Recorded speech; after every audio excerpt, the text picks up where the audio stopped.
what I think might have been the most disrespectful moment in the whole movie. And you guys might remember this. Y'all might remember this. Removed you from you your ready? body. You ready? The Black Panther. I forgot to say the Black Panther. I just did, and I don't know. I was trying. I was like.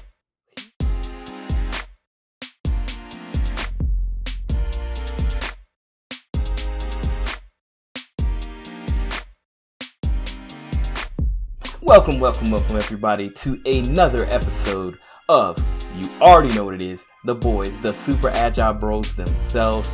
It's your boy Bradston in the building, holding it down as usual. And you know who I got in the building. First, I'm going to call to the stage my boy Kyle. How are you doing, sir, Kyle? Up to the stage, man. It looks great from up here. You know, the lights are a little bright, but I'm glad to be here. I'm happy to have you here, man. You know, you're looking good on the stage, sir. You know, hey, represent. And now asking Steve to come on down. How you doing, sir? How you feeling?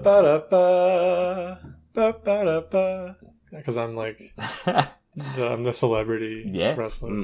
Yeah. Yes, John Cena. You can't see me. Have you guys seen? Is now. Have you guys seen any Peacemaker? No. What is Peacemaker even on? I forget. Should I have Paramount or something? I don't know what that Paramount is. Or who? No, it's not Paramount. I don't think. Oh, that's the new show with John, or is it a movie? Yeah, it's a show. It's just John Cena's show. It's just called John Cena. Is it on HBO? I do not know. Maybe is it? Wait, would it not be on DC's streaming service? They have a streaming service. Why? Yeah. Why? They have a bunch of like animated movies and cartoons and stuff. I guess. So it's there. It's on there with the good. Would stuff. It be like WB? Does WB have a streaming platform? I don't know. I think that I think the new like live action Teen Titans was on that service. I saw John Cena in the costume, and I thought all this time it was from like an SNL skit or something. Well, it's from the new Suicide Squad movie, and then they made a spin-off TV show for him. Peacemaker, yeah. And apparently it's amazing. I've seen some clips on YouTube, and it looks great. What? All I know is that James Gunn, who directed the show, just got engaged to one of the female characters, one of the women characters on the show. So like he announced it on Twitter, like it showed it showed the actress, and she had like an engagement ring, and then it was like, but it's also like in the midst of all of his like Peacemaker, posts and stuff, and people are like, "What's happening?" People part of the show. Yeah, like, and so, and the headline was, and he screenshotted it.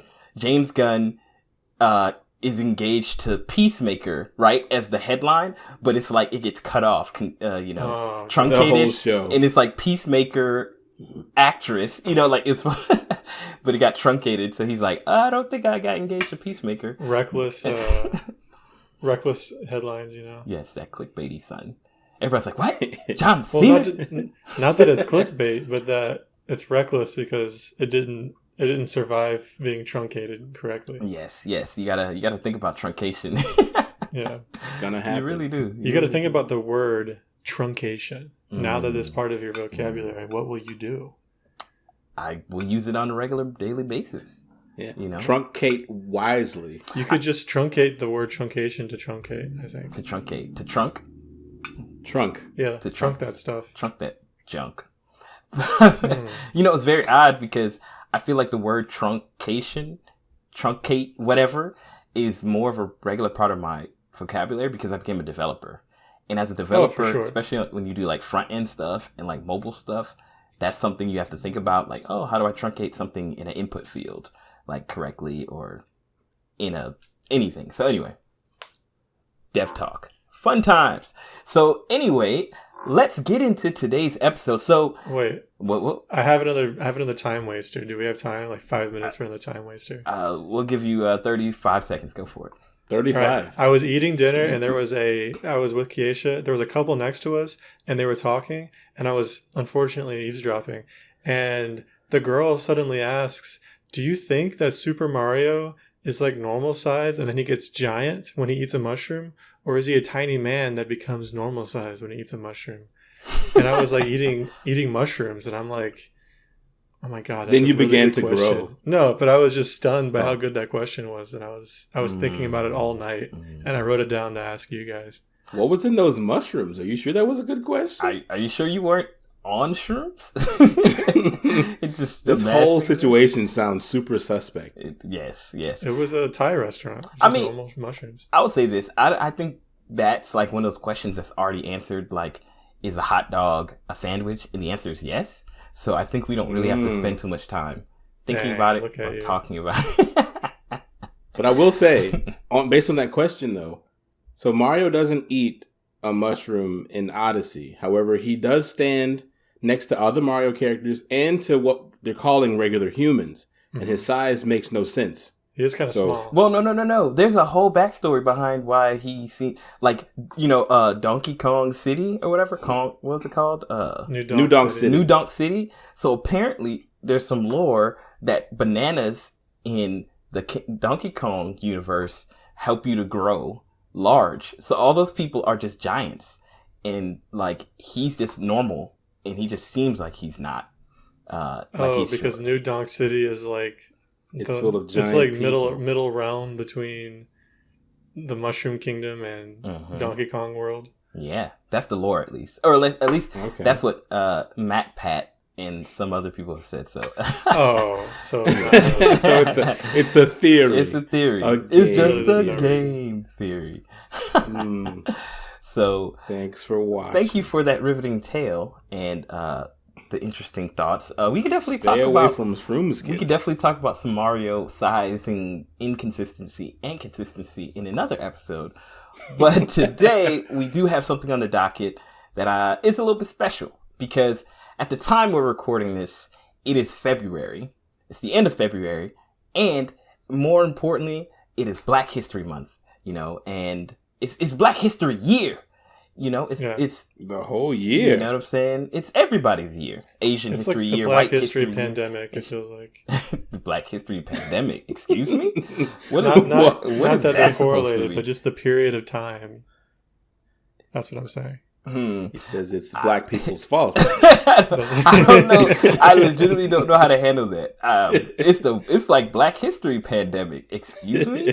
Like I don't know if I'm gonna feed that line to Donald Trump, and he's gonna get back on Twitter and immediately get kicked off again. And then our show is gonna get kicked off of Spotify. We're not Joe Rogan. We can't fight. We can't fight it. We can't fight Neil Young. If he comes for us, we die. We're done. Done. So, yes, in honor of Black History Month, and when you're listening to this, it'll probably be January, February, March. I had to do that because I don't know my months that well. It'll be March, so not Black History Month, but it'll still be Black History Energy. Today, we're talking about Black Panther.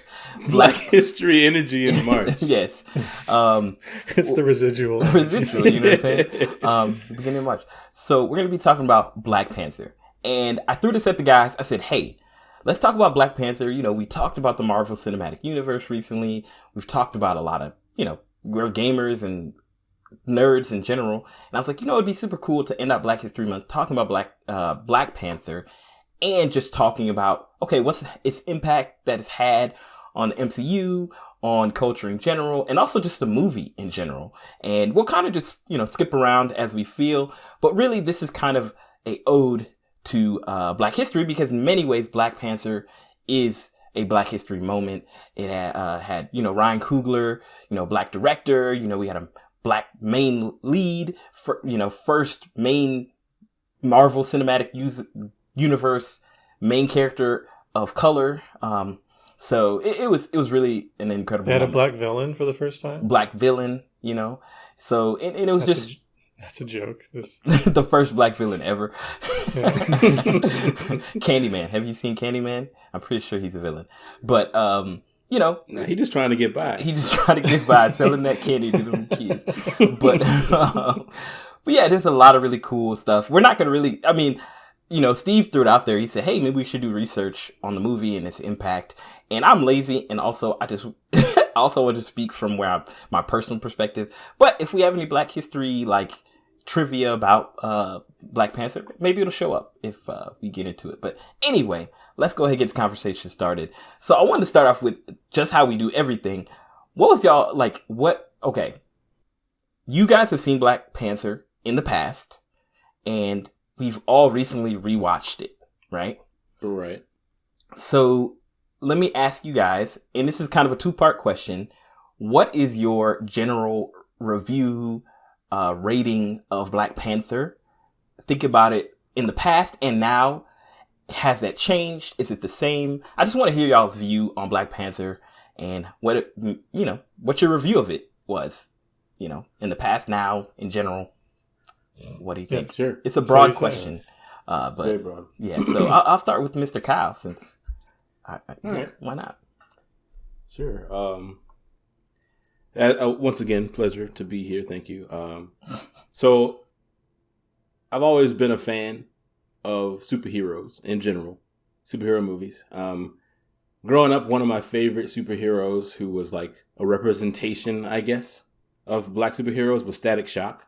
And so to me, the Black Panther movie, R.I.P. Chadwick, by the way, he was a great actor. But I think that movie kind of hit a same chord with me in adulthood as Static Shock did in childhood, because not just because of, I guess, him being black, but the representation of black people in that movie and in the show, very tastefully done, things that I could relate to, even though I didn't grow up in those environments, things of that nature, So as far as a rating is concerned, like I know it's not a perfect movie by any means. There are things that still can come across as pandering.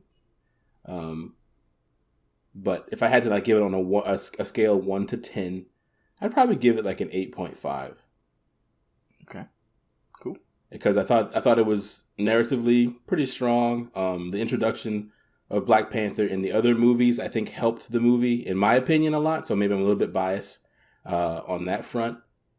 Strong cast, the visuals held up for the most part. There are a couple places where the CGI breaks down, especially after a couple years. Yeah. We recently watched it again, me and Mrs. Yams, and she pointed out the CGI. And she was like, yeah, this looks kind of rough. But it's still a great watch. So I'll still give it an 8.5 today. Cool. All right, Mrs. Steve, what's your thoughts? Hello. So I don't think that I'm qualified to speak to whether Black Panther panders or not, so I won't. If I'm just thinking about it in terms of compared to all the other Marvel movies, I think it's one of my favorite Marvel movies. And I can't exactly decide why. I think it's a style. It has really good world building and world design. Like the way that they kind of made up Wakanda culture. I don't know how much of that comes from the comics or diverts from what is presented in the comics. I have no idea. So with no knowledge, I will just say that it sounds great. I liked the way that everything was presented. I think Killmonger is one of the coolest, not coolest, let me rephrase that. Marvel just has so many good villains, but Killmonger is up there. He's a really good villain. Yeah. And even, I've watched it twice before, and I actually just finished watching it again earlier today. So it's very fresh. And I'm just thinking about man, I really wish they could have made up, because Killmonger had a very real feeling pain that, because he's a Marvel villain, it kind of gets heightened and made more extreme, but he feels like a real person. But yeah, I didn't mind the CGI. I thought it was still pretty good. I think for me, the worst part was Shuri. I didn't even love her character. I think you've mentioned that before. I have mentioned it before. I'm consistent in my. I don't hate her. I get it. She's not your favorite. Yeah. She's not my favorite, and it's weird because it's not weird. I get why, but everyone loves Shuri, and I'm I think that makes me like her less, just to compensate to some extent. But Yeah, I mean, it's okay. It's cool. But yeah, it was a great movie. I think one of Marvel's best. It's clearly a standout for the culture. Yeah. Which I actually, I can't really say if it's a standout for the culture in general, but I say in terms of hype, and pride, it's a standout. Yeah. Yeah. No, I feel you. It's interesting because I kind of have to rate it. I have two different ratings for it. I have like my like movie rating and then like my Blackometer rating where like Blackometer. where like essentially I know that I have like rose colored glasses, right? Like, the Black colored glasses. hashtag not black magic. Black man. What? Black girl magic, hashtag, anything that's on that realm, like I get it. Like, I'm very much a proponent of, people of color. It doesn't even have to be like black people or Asian people, Hispanic people, whatever. Or it's really, I'm just a proponent of greatness. And I just love seeing people, do great things. But because personally I am a Black American, it resonated for me in many different ways. And, we can talk on that a little bit more. But, on my Blackometer, it gets a 10, right? Just because it just set a bar for like, Black cinema. No doubt. And there's plenty of great Black cinema prior to Black Panther, but this one really, especially in the action adventure kind of genre, really set a standard. Superheroes. Superheroes, and all that. But as far as the movie, I'm kind of in line with Kyle, I think, in my rating, about an 8.5, maybe a 9. I think, especially, I've seen it, 4 times now, maybe 5, who knows? And I watch it sometimes like kind of passively, just kind of being in the moment. And sometimes I watch it more critically. And this time I kind of watched it more critically. And really, for me, I think the movie is just enjoyable. Like, I think even if you didn't necessarily know much about Black Panther prior to this movie, this is one of the Marvel movies that does well. I think of it kind of like Shang-Chi, where you don't really need to know anything. You can just kind of step in there and enjoy the movie as it is, And, for sure. Yeah. And I just enjoy the way that they handled characters. I love that it felt real. Like, one of the things that I don't like about some movies, and Disney has a problem with this, is that sometimes they pander to different communities, may it be the gay community or the trans community or the Black community, the Hispanic community. They'll sometimes just drop a little, hey, we did it for you, in their movies. And I really dislike that, because I don't feel like that's representation. I feel like it's pandering, and I feel like though this movie was hyper Black, I don't think it was overwhelmingly obnoxiously Black. You know what I'm saying? It really, it was just the characters happened to be Black because it was an African nation. Yes. And that makes sense. And the characters who were not Black felt like great characters too. Claw's one of my favorite characters in the movie. He was really good in that. He's awesome. I mean, Andy Serkis is just incredible in whatever he does. So maybe I have a bias too, but I like Claw. So overall, I feel really bad for Claw. Oh wait, sorry. Finish what you're saying. Yeah, I was going to say overall, I mean, I really love the movie. I have it on DVD for multiple reasons. One, because it's a great movie, and one, because what it represents in Black culture. Have you seen the box? It's fire, How is it? It just looks really good. I mean, the only other Marvel movie I have on DVD or Blu-ray is I want to call him Dr. Magic. Wow. Dr. Magic? Dr. Strange? Dr. Strange. Because I really like Doctor Strange as well. Dr. Stephen Magic. So at your service. Doctor Strange and Black Panther have a rare place in my heart for being movies that are on DVD in my home. So and in your physical library, that's prestigious. Yeah. But what were we gonna say, Steve? I was gonna say I feel really bad for Claw because I think the only movies I can think of with him, like really in the movie, is Black Panther and Age of Ultron. And in both movies, he just plays a minor villain who gets crapped on by the major villain. He loses his arm and then he gets killed for like almost for no reason, just as a pawn in order to make Killmonger's goals a reality. Yeah. Yeah, yeah, go ahead, Kyle. I was going to say, it says a lot, though, that even though, like, in most cases, a villain like that or a head henchman like that usually feels super one-dimensional. So for him to still be a likable character after, that type of, placing him there as far as in the cast, I think it says a lot for how they still developed the side character. Well, I guess they didn't really need to, since he was just going to lose an arm and die, but, you can still level with him in some way. Yeah, it's interesting because in that movie, there's like the moment where they're talking about the bombing, the death of T'Challa's dad, right? T'Chaka. And they show the villain from, what movie was that from? Civil War. And to be honest, like, it's fun. No, that wasn't the Winter Soldier. Winter Soldier, yeah. And it's, to be honest, he's in multiple movies within the MCU, but like, number one, I can't remember his name because clearly I can't do that now, and he's not really. I understand his motivation, like I understand. What are you talking about? Zemo? Zemo, yes, with the mask? Zemo. Oh, yeah, Zemo. Like I understand his motivation, and it feels very like, hey, this would radicalize a person, right? But at the same time, I don't know. I just wasn't super interested in him. So to see somebody like Claw, who's absolutely a ridiculous character, just absolutely crazy, but he seems to be, good at what he does, and then, of course, we talked about Michael B. Jordan's character, Killmonger, like, he's an incredible villain. Like, to have two really good villains in one movie, like, it's kind of incredible to me. Like, yeah, I don't know many movies that have done that. Like, two solid villains. Successfully. What was the Age of Ultron's two villains? Of course, Ultron and Claw and Ultron.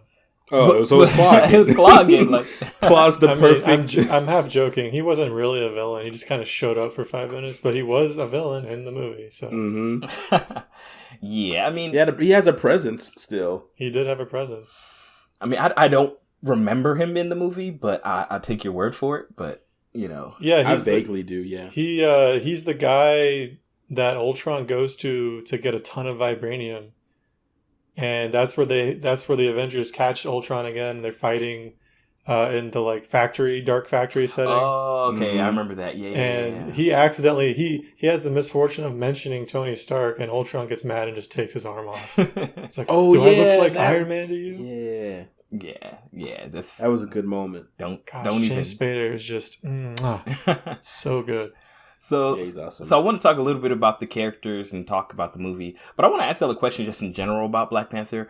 So what was y'all's vibe as the movie was getting ready to be released?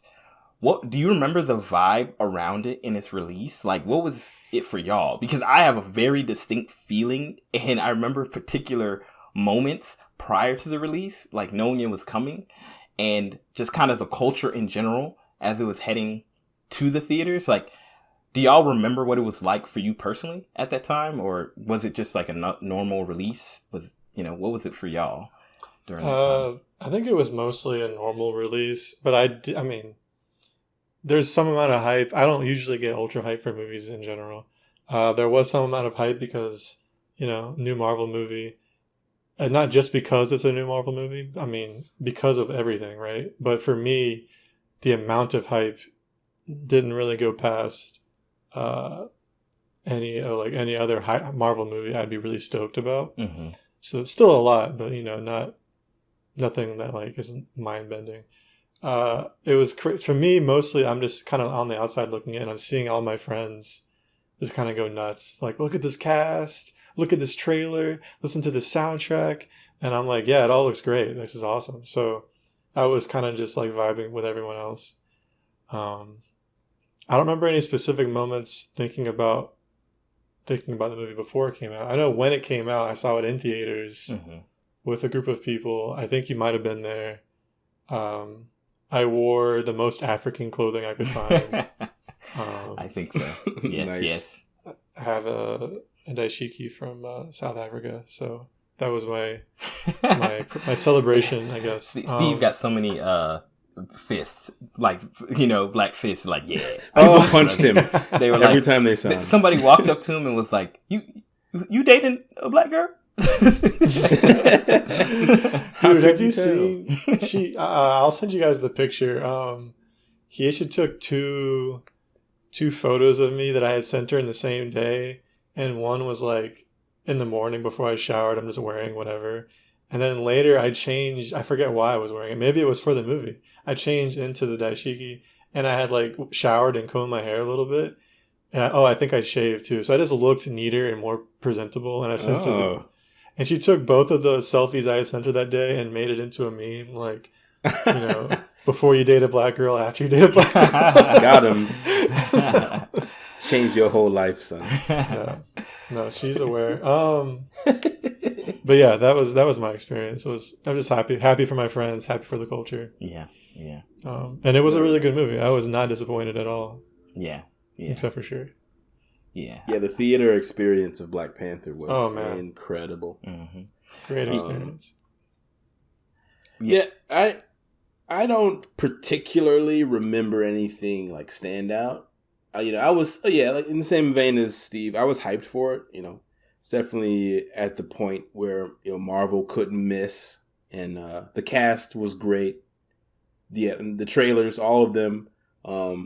Were just amazing because they were doing a lot of different things, mm-hmm. and they'd already introduced Black Panther as a great character, and so I was, I guess, kind of worried because to that,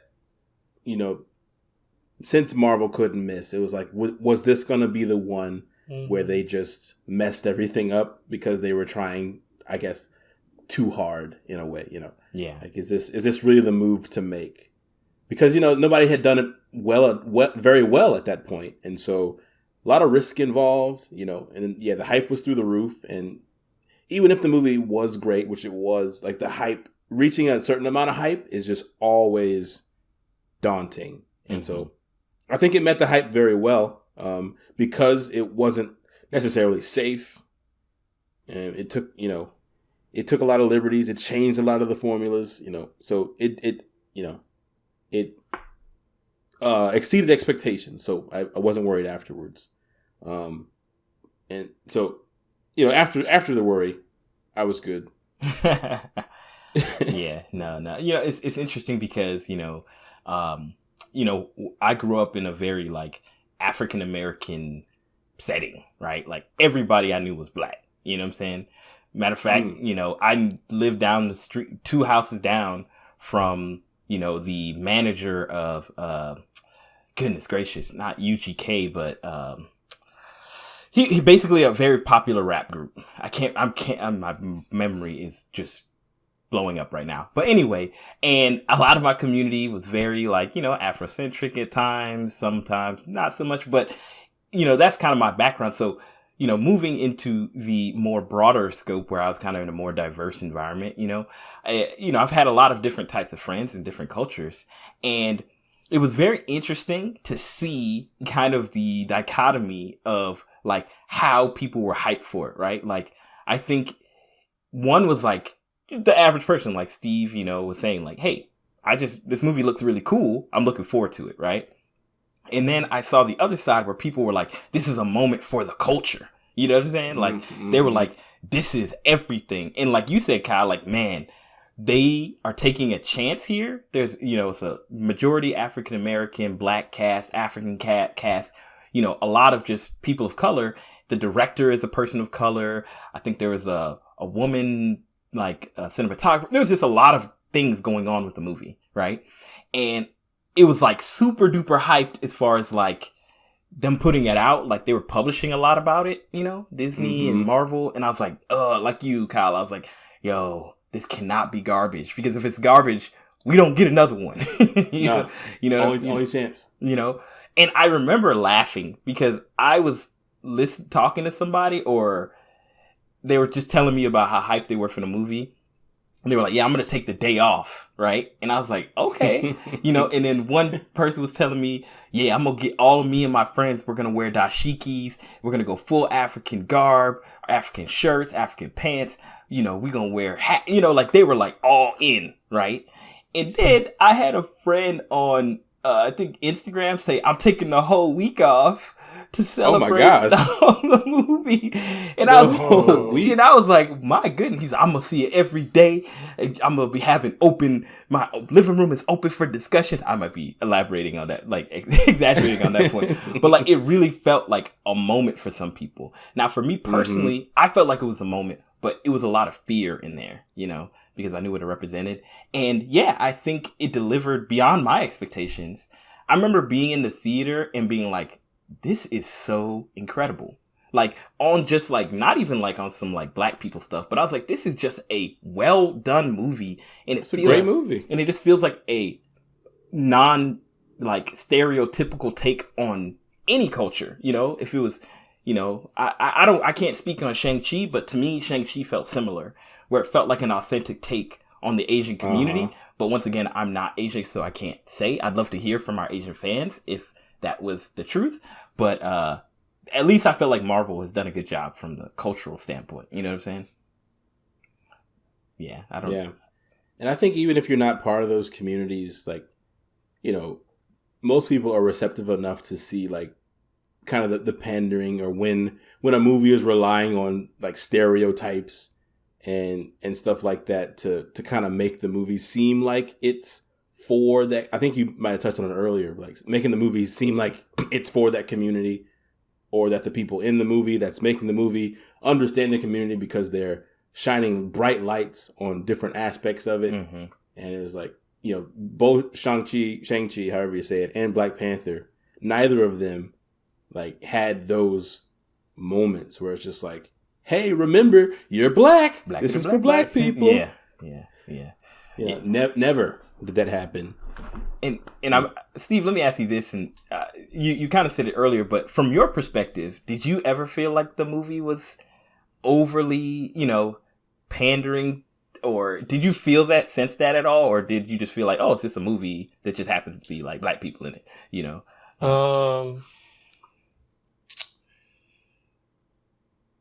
How do I think the soundtrack drew my attention to that maybe a little bit. It's very hip hop oriented. I mean, it sounds great. Don't get me wrong. It was awesome. It was a good decision, but it didn't necessarily sound like something that might have come from Wakanda if Wakanda was real. Like hip hop feels very American specifically to me. So it's like, okay, this was made by an American studio. Like, yeah. But we didn't really get a sense of what music in Wakanda does sound like. So, we didn't specifically get a sense, but there was a lot of other music in the song. And I don't know. It seemed like the music kind of would flip between like kind of African like world beats and stuff, and then just I think it was Killmonger's. Actually, that makes a lot of sense. Maybe I take that back. A lot of Killmonger's music and themes and actions were accompanied by more hip hop. Yeah. I don't know if this is pandering per se, but I think one thing that irked me, and I'll just move into that, but like, you know, I already mentioned Shuri. One of the things about her is that she was the one who said probably for me, I don't know how anyone else feels, but for me, the cringiest like lines in the movie was like calling, what's his name? The CIA guy, Everett, colonizer. Yeah. Or like when he came into the lab, she was, oh, another broken white boy. Like she was the first, she was the only one to mention race basically the entire movie. Well, that's not true, but I think she was the first. Yeah. Her and Killmonger were pretty much the only ones talking about race in the movie. At least at first. Yeah. But yeah, that seemed, I don't know, just something about it was off-putting because a lot of it was good-natured. It's like, all right, let's lift up black culture. Let's talk about injustice. You know, Killmonger was like, our brothers and sisters jumped in the water because they knew that death was better than slavery. Not slavery specifically. I think he said captivity. Something else. Captivity, right. But anyway, like, that's real. But I feel like calling someone colonizer, who especially a guy who just woke up on a gurney, you know, like, come on, like, yeah, colonizer. That's, I don't know. It put a bad taste in my mouth, and maybe that's why I don't like her. That makes sense. You know, it's interesting that you say that because I think one of the things about the movie that was, and I think you noted it about the music, was that like comparison between like the Africanness, like I guess you could say like neo-African type of music, and then the American black music, right? African American, Black American, because that kind of showed the cultural divide between the two characters, as well as ideological, which you can get really deep into.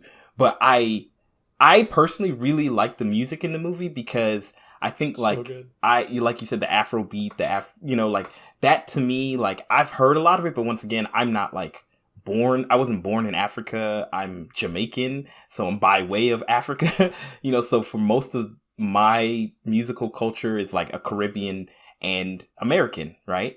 So to me, even though I listen to Afrobeat and stuff like that, it's like, oh, this is cool, like hearing the different styles. I mean, I love the little drums, the boom, boom, boom, boom, the little high kind of drums. But so it kind of made sense. And it's so interesting that you mentioned Shuri, because one of the things I wanted to note, and I wanted to, like, I think that where I think Black Panther excelled the most is that it showed a wide berth of different types of Black people, right? Like that's true. It showed like the Black person. Okay, let's go through everybody, right? So you got, Black Panther, who's kind of this character who's, hey, I'm trying to protect our culture and our people. So he's kind of an isolationist type of person, right? From his lineage, right? His dad and all the, people before. Basically, most of his family. Yeah, and that is very much a set of people in the Black community are kind of like that. Separationists, hey, let's keep away. Let's protect what we have. Then you got Killmonger, who is, I'd say, the representation of the anger of, the Black community, right? Like, this is what you've done to us, so I want to do the same to you, right? I want to be the oppressor, right? Like, that's essentially wants to flip roles. Then you have like Okoye, who's like, this is my culture, and I will do anything for my culture. And sometimes tradition trumps what's right, like, and it's not until she has kind of realizations throughout the movie that she makes these changes. Right. Like, tradition drives her. And I mean, that's kind of a lot of people in a lot of different cultures have that issue. And she was in the military. So, yes, the military that loyalty to the throne, you know what I'm saying? That cultural loyalty. Then you have, what's her name? Nakoye, right? No, Nakia. I can't remember everybody's name. Nakia, who is, I see that she's like, hey, we've made it as Black people. We need to help other Black people. We like the counterpoint to Black Panther, who is kind of isolationist. Hey, protect our own. We might lose our way of life. She's like, no, we need to spread and give and, blah, blah, blah, blah. And then we have, what's her name? I forget everybody. Shuri is like that person who is like somewhere in the middle where like they don't actually like have issues with other cultures, but they have a lot of strong feelings and are always joking and making jokes about it and always emphasizing the differences. Like, what's up, Black man? What's up, white man? Like, there's just people like that, and it was just interesting to see all these different. Oh, and then we have our boy Wakabi, who Wakabi is like, hey, I just do my own thing, but like, I want revenge. Like, on one particular thing. I'm singularly focused on revenge. Mad vengeful. And what you did to me in this aspect of my life, I don't want to forget. And I will never forget. And will align with whoever is on that tip. You know what I'm saying? But he wasn't particularly violent himself. Sorry, go ahead, Kyle. I was going to say, but he was also in this position where he wasn't particularly violent himself.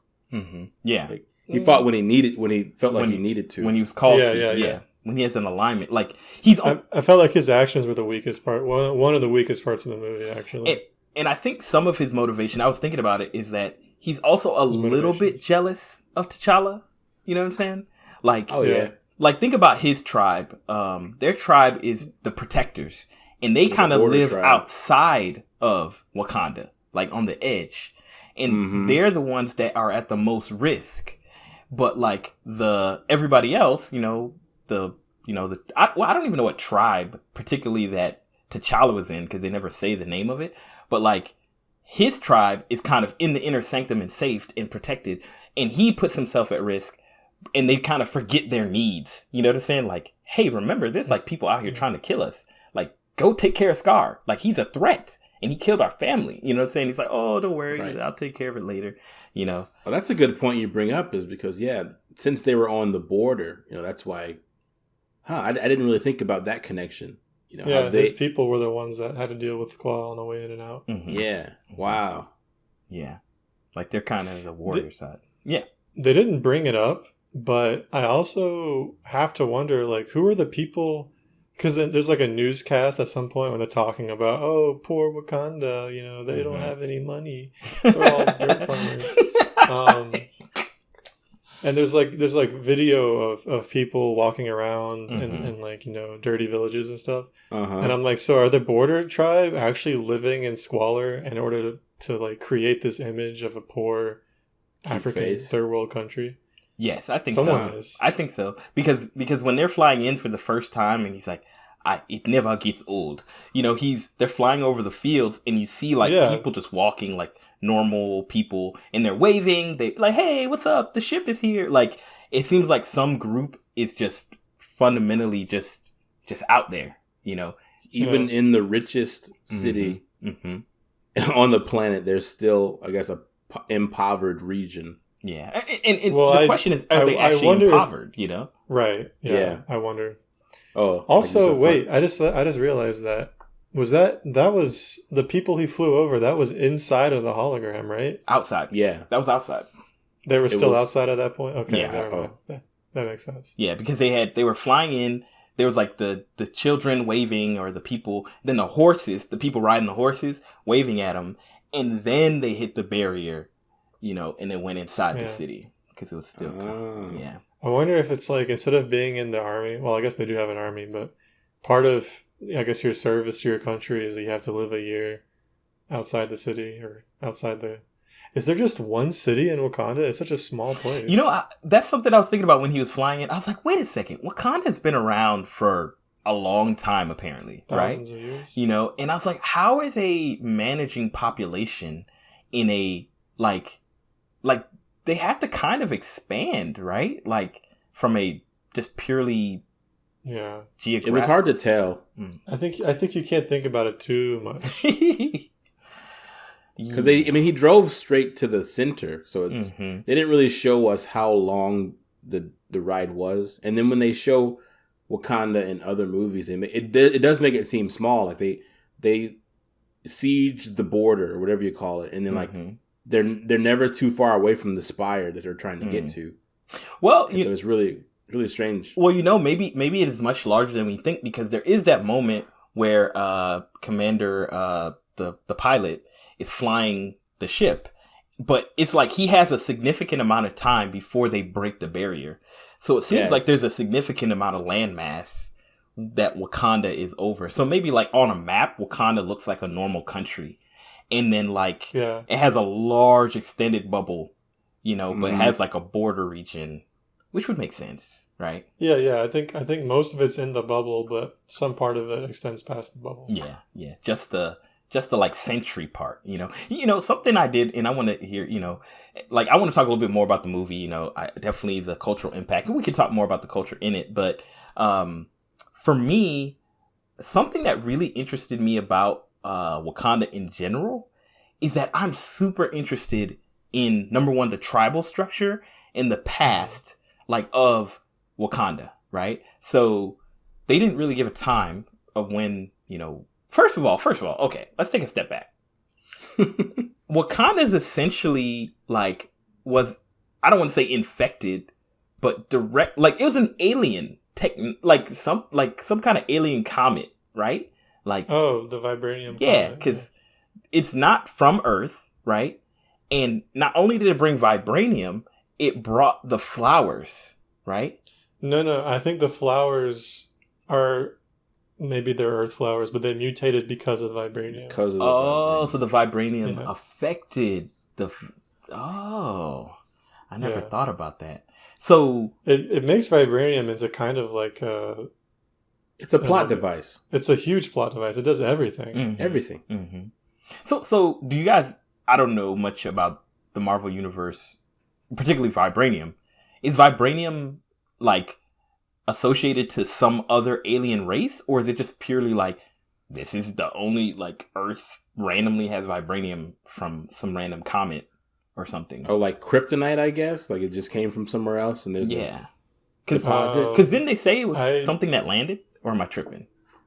No, well, they said that there's more of it in the Earth. Like they've been mining it, but there's still more of it. I think that Earth...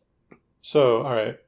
According to the lore of Black Panther, this huge comet crashed into Earth, and that has been the entire supply of vibranium in Wakanda. Presumably, most of the vibranium on Earth is in Wakanda, if not all. I think, because, I mean, what was it in Captain America? They were like, oh yeah, the shield is like most of our supply, you know, like the US barely has any. Whereas Wakanda, according to Claw, has barely scratched the surface of the comet. Which I'm like, how could a comet that large impact and not just wipe out all life? We're assuming what we might be missing is that the comet hit way before. And they stumbled upon it, you know? Like, they just stumbled upon it. Yeah. Well, their legend, I guess, was that one of the warriors was led to it by the Queen Panther goddess thing? By Burst. Yeah. Bast. And so that I think that holds up in the theory that it was there before. And once the war broke out, then her name's Bast, then she got involved. Bast is part of the Egyptian pantheon. I was actually surprised they included that. I assume it's from the comics as well, but I'm surprised they brought it into the movies. There's not a lot of, gods and goddesses and stuff in the MCU. At least not yet. Yeah. I assume that Moon... We got Thor, baby. I mean, yeah, but Thor, they demystified and made him, he's an alien. He's just an alien, yeah. Right, yeah. I assume that Moon Knight will bring in more gods, specifically Egyptian gods, because isn't he powered by an Egyptian god? I don't know much about Moon Knight, so I can't... I don't remember. I only know him from fighting games. Yeah. Oh, yeah? Yeah. Is he good? He just was weird. He just had, like, a white cape or something. I can't really remember. It's just a random character to me. I was like, okay, Moon Knight, you're a thing. So your the point of Bast, right? To me was an interesting point because I was thinking to myself, okay, now this Vibranium comet hit sometime in the past. The different African tribes who now reside on the land just lived there. Some tribe discovered it, and it had some kind of properties, right, that they were clearly fighting over. So one of the tribes who, was led by Bast to it, ate the flower and became powerful, right? So there's some idea that there's some sentience associated to that vibranium deposit. You know what I'm saying? Like, or is that... You're saying Bast is the vibranium? Is it like that, like there's some type of alien tech culture, spiritual, you know what I'm saying? Like an entity might be a better word that is kind of attached to that comet or to whatever that was and is kind of the guiding spirit. Because think about when Black Panther takes the juice, right? He drinks it. He goes into a realm. Yeah, the ancestral where he can see other ancestors who've had the power. You know what I'm saying? Like in a weird, like one for all type of situation. And you have to think, well, where is this place? Is that just purely like genetic? Like, is he going into his genetics and seeing his past?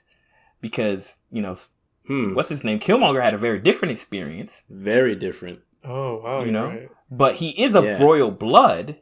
So theoretically, he would still have the same past experience. So what is that? What is that realm?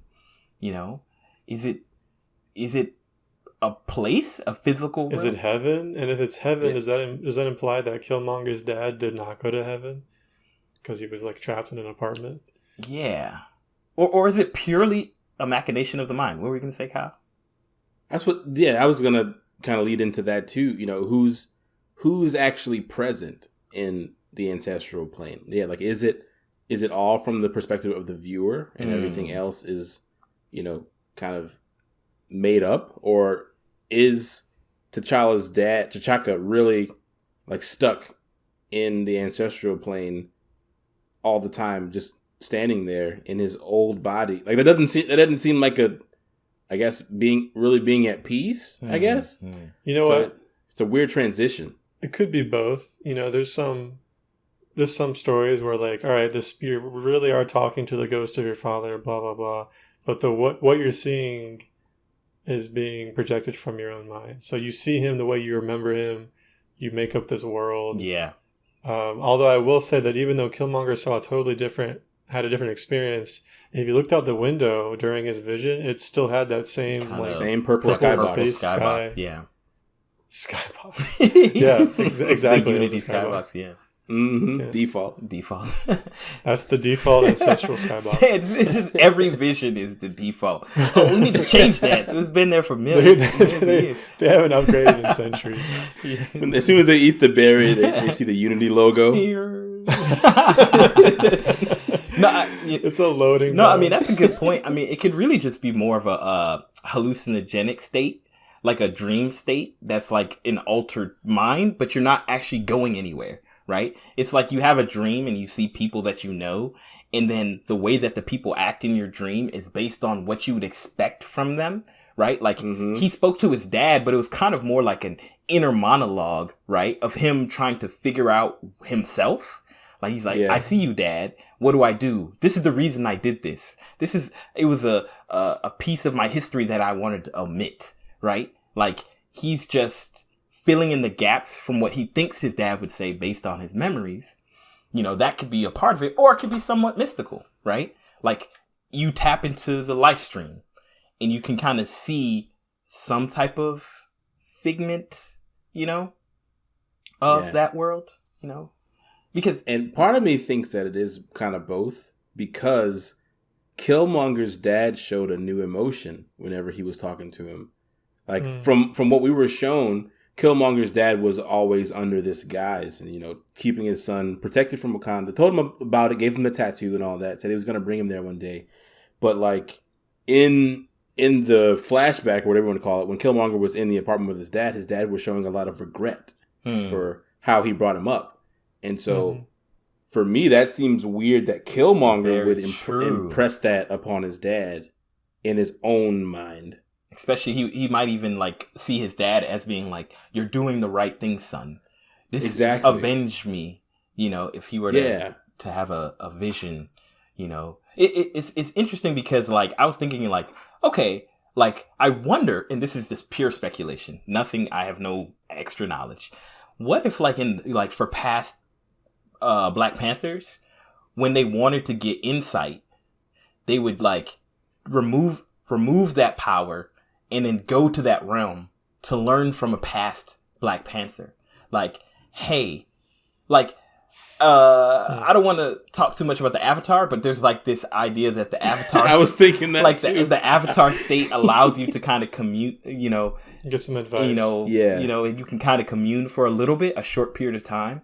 Or not the Avatar state, but the procession. The spirit realm. The procession of the equinox. It is the Avatar state. The equinox, and then like at a certain day of the year, it's like the spirit realm and the real world is more close. Oh, you're right. But you're right. I just wonder if that's because I have a lot of questions about that fruit. Like, how did you figure out how to remove it? Like, that's what I want to know too. Like Whitaker, man, and how did it become? Forrest Whitaker did it. But how did it become a thing where it was like, okay, this guy drank the juice and the flowers are blooming? First of all, where is that place? There's so many questions. But like, how did he manage to keep all the other tribes from not getting their own Black Panther?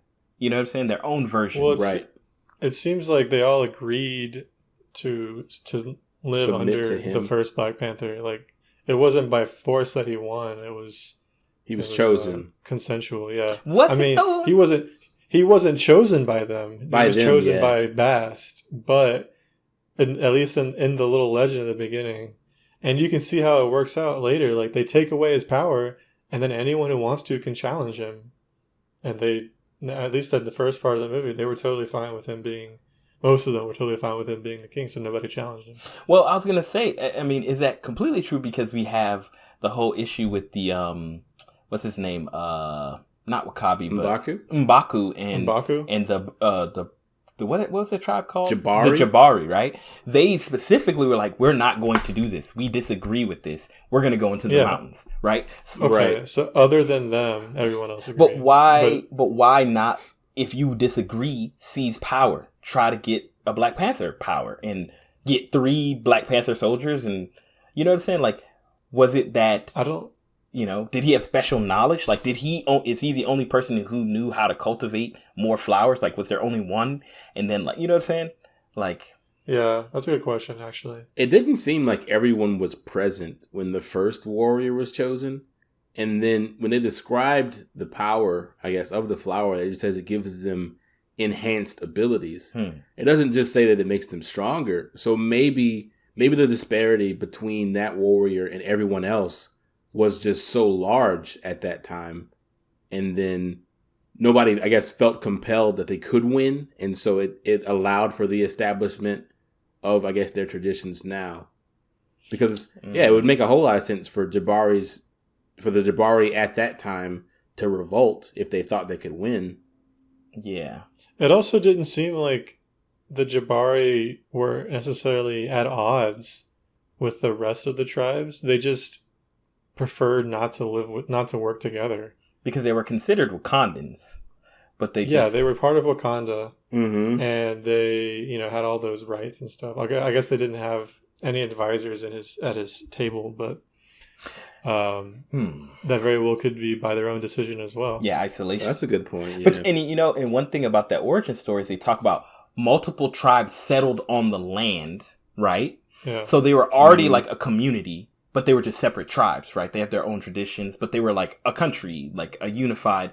Then they found Vibranium, and they started to have more or less a civil war over control. The first Black Panther must have been a leader, must have been the type, like kind of like that David type. Brought them back. Who stood above and like really like politically and from a strength standpoint. Because if you think about it, how do you test who's going to be the next king? It wasn't based on, it had to be this tribe. It was purely based on their real human strength and ability, right? Yeah. Because technically, M'Baku could have beaten, Black Panther, T'Challa, and he would have been the king. And the movie would have been really different. Very different. Very different.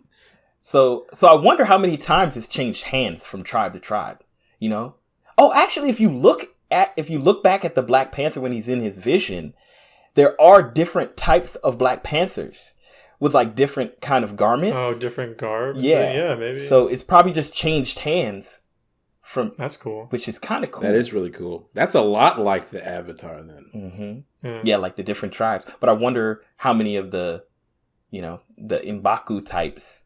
And then there's like, they all are different, represent different animals, right? Like the Black Panther, of course, his tribe. So I wonder if it wouldn't be, but that doesn't make sense. Why would, if M'Baku won, he'd become the Black Panther? Wouldn't he just become like the silver gorilla, the silverback gorilla or something like that? Or the mountain gorilla? You know what I'm saying? I think he would be the Panther because because of the goddess. But he said, because none of the other tribes had animals necessarily attributed to them. They were all.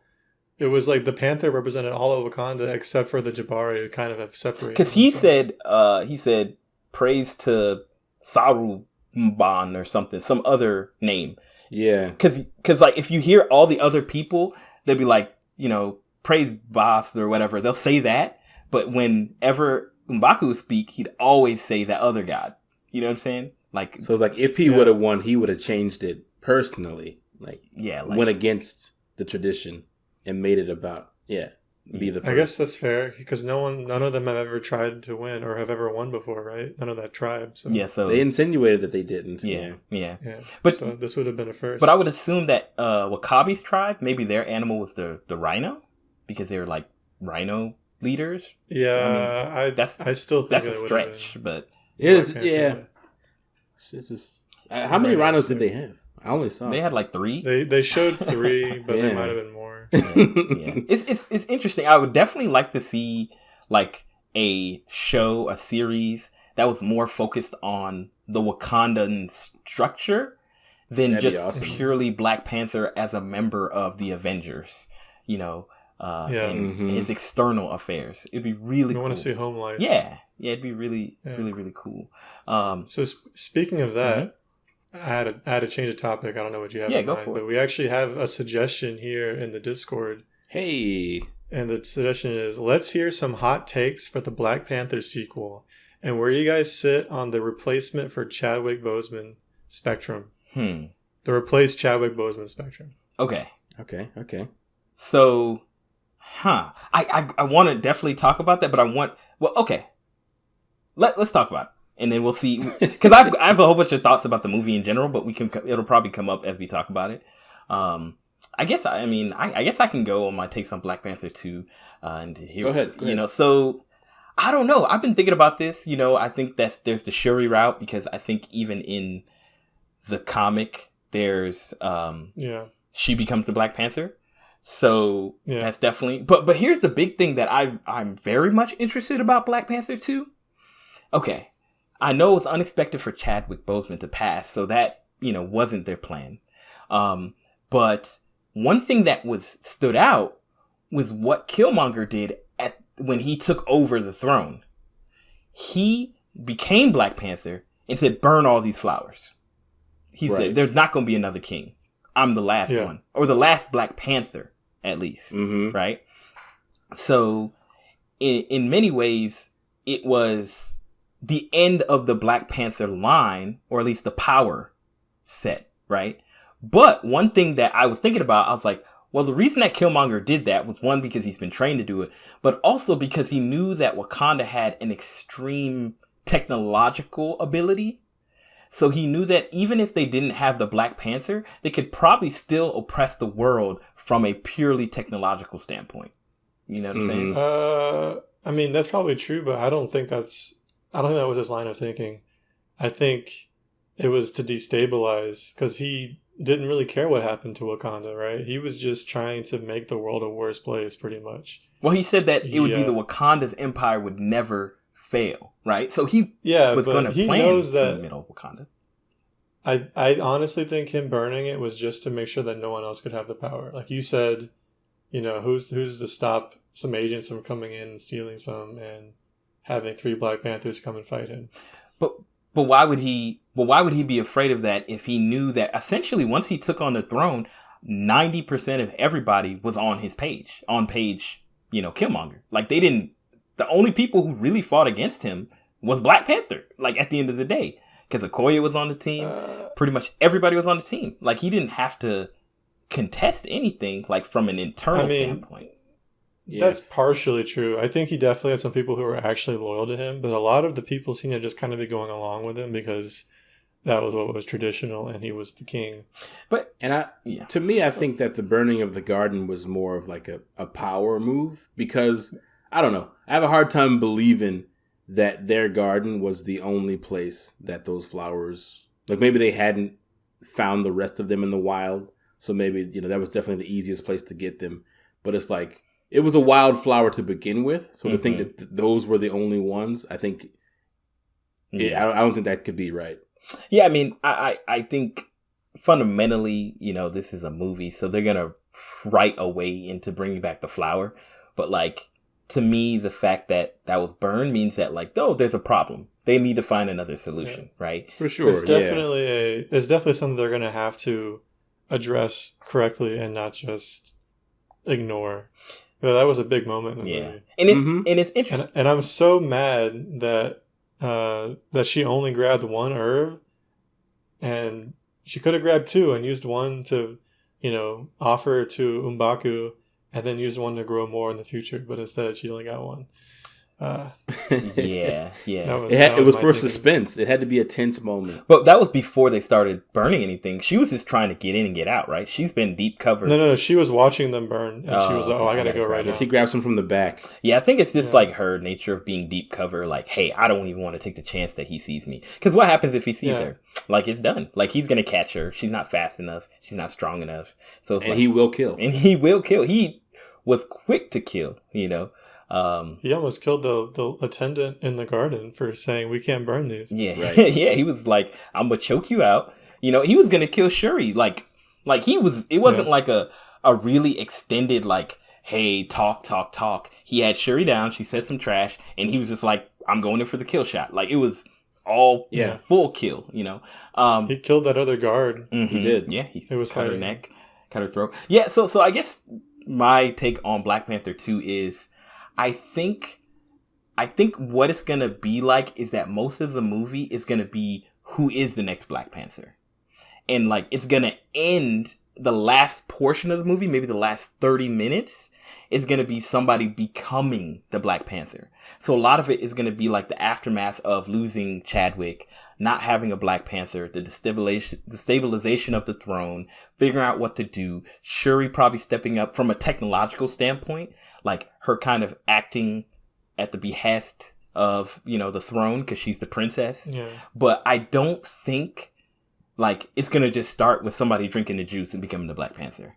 I think it's going to be very much a like, I don't want to talk about other things within the MCU just in case people haven't seen like some of the series, but it reminds me of some of the other series that's kind of like who's gonna be the next, right? Like you know, do kind of a build. So you think they're gonna kill T'Challa off screen? They're not going to just replace the actor? Because that's an option. I mean, it's a bad option, but it is an option. I think that's the right choice. I think it's the right choice to even just really say that he died from natural causes instead of like doing some thing that he needs to do on screen because he'd have to CGI. Maybe they filmed a little bit. I don't know. But like, I think... no. I'm not expecting them to do a Leia Skywalker. Yeah, I mean, I oh man, that would be rough. Yeah, I think they just have to do it off screen completely. Like prior to it'd be like a text crawl. You know, it would just be like inferred. Like they would explain it, but it would just be like, yeah, he died before the movie started. Yeah, in the interim, something happened. I think that Black Panther and superheroes in general have taken on like a different, like they almost have like a life of their own in their cinematic universes. Like when I think about recasting, you bring up a character like James Bond, and recasting was like a coveted role. Mm-hmm. Like being casted as the next James Bond for whatever reason, why the previous one went away, it wasn't seen as like something against someone or I don't know. There weren't any political or disrespectful. Exactly. It was a succession. So I think it was a succession. Yeah, and so with these like superhero roles, like you can think of Iron Man. Someone to stand where he stood is just like it's unthinkable. However, even within the MCU, we've had 3 Spider-Men. Yeah, and so there's this kind of uneasy feeling that I don't know if it's fans or just moviegoers or just the sentiment we have around these characters because they're being written so well, we get close to them. But fundamentally, to me, recasting has taken on a different vibe. I think on its own, it shouldn't be this big of a deal. Mm-hmm. But I think it's important to realize why it is. He did such a great job in the role. We got close to him as Black Panther. And he represents someone being recast as Black Panther does nothing to change the Marvel Cinematic Universe on screen necessarily. He looks different, but as far as how he's going to be written, that's all going to be the same. But to the viewers, it's a palpable difference. So I wonder if we're talking about different things, right? Because I think what most people expect, and what I think Brad was saying, was that they kill the character T'Challa and then someone else, a different character, becomes Black Panther. They're not recasting Black Panther. They're literally inserting a new character. Yeah, but well, and that's kind of that's part of my argument. What happened? What happened with say Rhodey from Iron Man was they literally recast the character, and I think there's a big difference, right? Like with James Bond or the Spider-Man, they're not recasting James Bond. There's kind of an implication that this is a different person, or you could say maybe it's a reboot of the series. With Spider-Man, it's definitely a reboot of the series. So I think with those scenarios, like it doesn't feel bad because it is a reboot and it's a different character or a different incarnation of the same character, and so you don't need it to be the same actor. But if they pull a Rhodey, it would be simple because you just say, "Oh, everything's fine. We're going to continue the story as if T'Challa did not die, as if Chadwick didn't die." But I think people would be mad about that. Yeah, and I think that's what Kyle was mentioning, that because of how, especially how Marvel has done everything, it's kind of extended past the movie, right? Like it literally breaks the fourth wall. Robert Downey Jr. is Iron Man. It's not that Robert Downey Jr. plays Iron Man. He is Iron Man, like Chris Evans is Captain America, right? And I think less so, but yeah, yes, sure. Well, I mean, there's a whole, and I think that what happens, so the two options, right? One, you recast Black Panther, which, T'Challa, which is what I think Kyle is right. From a purely cinematic standpoint, why not, right? They've done it in other series as well, like randomly changing out, look at Fresh Prince of Bel-Air. Like Aunt Vivian was a completely different person, and we kept on moving. That was the other example. Yeah. It's a, and everyone's mad about that. Like I think people are definitely feel some type of way about it, but they didn't stop them from loving the Fresh Prince. But the biggest difference is that she was a side character, right? She's like Rhodey was a side character at that time. Right. But how often do you see in a mainline franchise that has, like James Bond, like you said, when James Bond changes, it's basically the James Bond-averse, right? Like it might as well be alternate universes. So I don't think I would be mad at them for recasting, Black Panther. I think it would be hard because of what Chadwick Boseman represents as the first Black Panther. And if Disney was willing to resurrect, Natalie Portman, am I crazy? Natalie Portman? Not Natalie Portman. God, I'm drawing a blank on her name too. Black Widow actress. No, you talking about Leia? No, you talking about Leia? I'm talking about Leia Skywalker. Leia? Oh, I thought. Wait, who did you mention? What's the Natalie Portman? I was thinking of. Yes, Carrie Fisher. Oh, Fisher, thank you. Not Natalie Portman. I didn't know where you were. I was like, it's not the right name, but I can't get it out of my head. She's still alive, but continue. It's because of it's a joke. Keira Knightley. It's from if you've seen the John Williams tribute a cappella by Corey Vidal, he makes a joke about Natalie Portman. Anyway, if they're willing to resurrect her with CGI and not just recast the actress who plays her for a significant portion of the movie, then they're not going to recast T'Challa. There's no way. I kind of wish they would, but I don't think they will. Yeah, and I think, even in that, she's once again not the main character. And so you can kind of get away with it. It's just so hard. They could have, but they did not. So it's so hard. Well, I don't think they could have, because even though she's not the main character, she's still iconic. She's iconic. And it's decades and decades of history. It would be super tough. And because of what's transpired, I think it's a great thing that these actors and actresses have become synonymous with their characters. But I also think it's pretty unfortunate because it puts, I guess, the whole...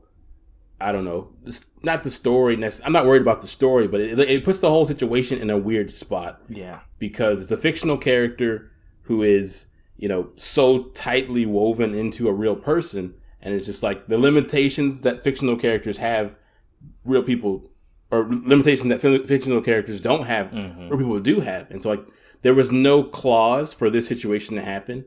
And so it's it's tense, I think. So let's answer this question two ways, right? So I start off saying with the the presumption or whatever that they're not going to recast Black Panther, right?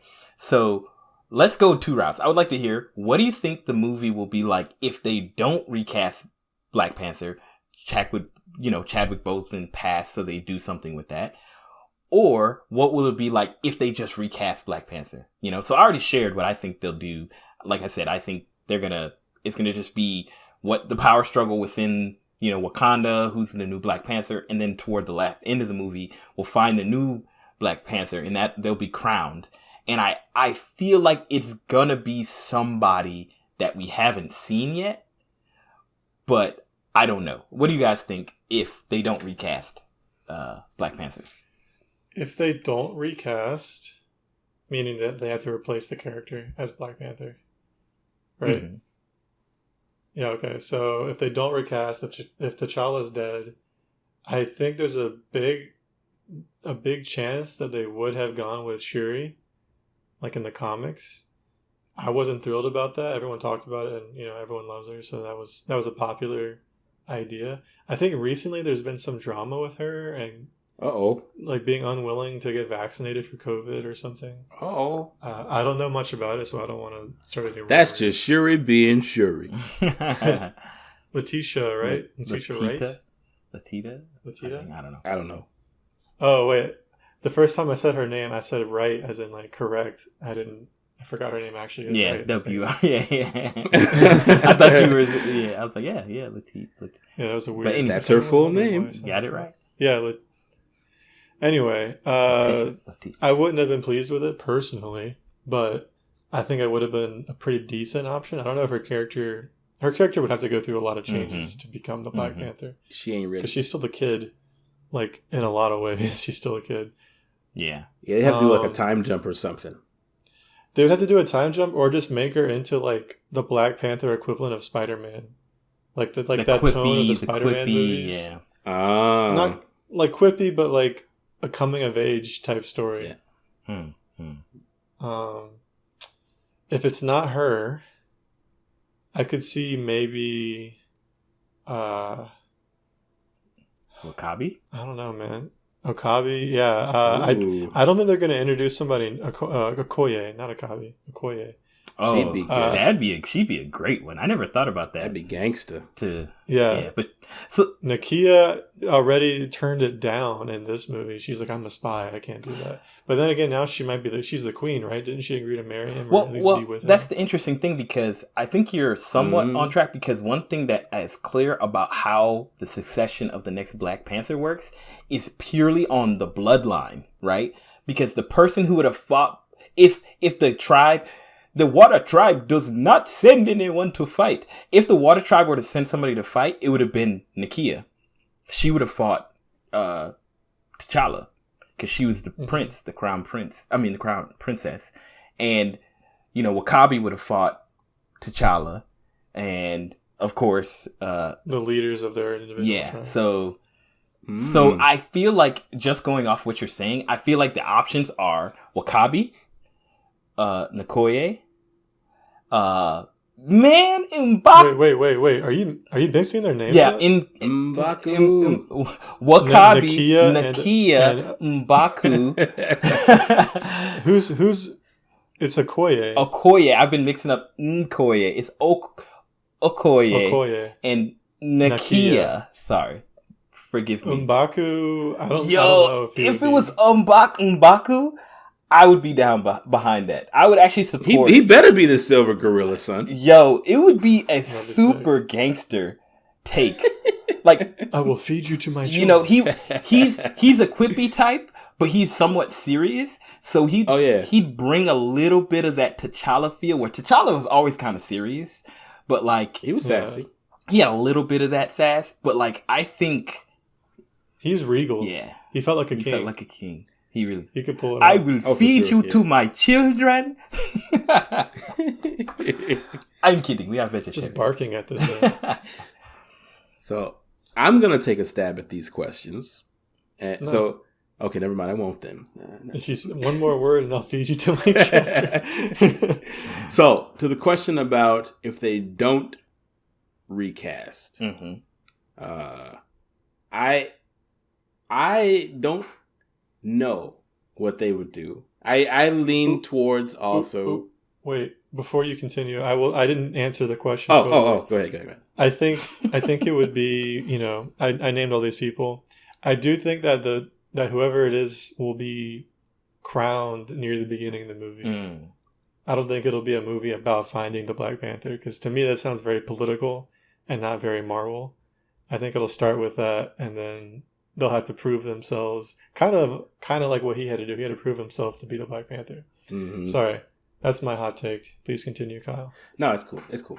Yeah, and this is, I guess, a disclaimer, pure like speculation from someone who hasn't read any of the Black Panther comics, but I think that because of how the Marvel Cinematic Universe works, that they would do kind of an honoring type thing, where someone would take up the mantle in honor of Black Panther, or they would always remember Black Panther, but as far as someone being Black Panther, there wouldn't be another one. There would just be somebody that kind of just represents Black stands. Panther. They're going to end the Black Panther line? Right. Like, just for the cinematic universe's purposes, so they don't have to deal with anything that has to do with Black Panther. They would, like, for all intents and purposes, they would bring in a new character and, like, either bring one of these side characters to the front or something in between.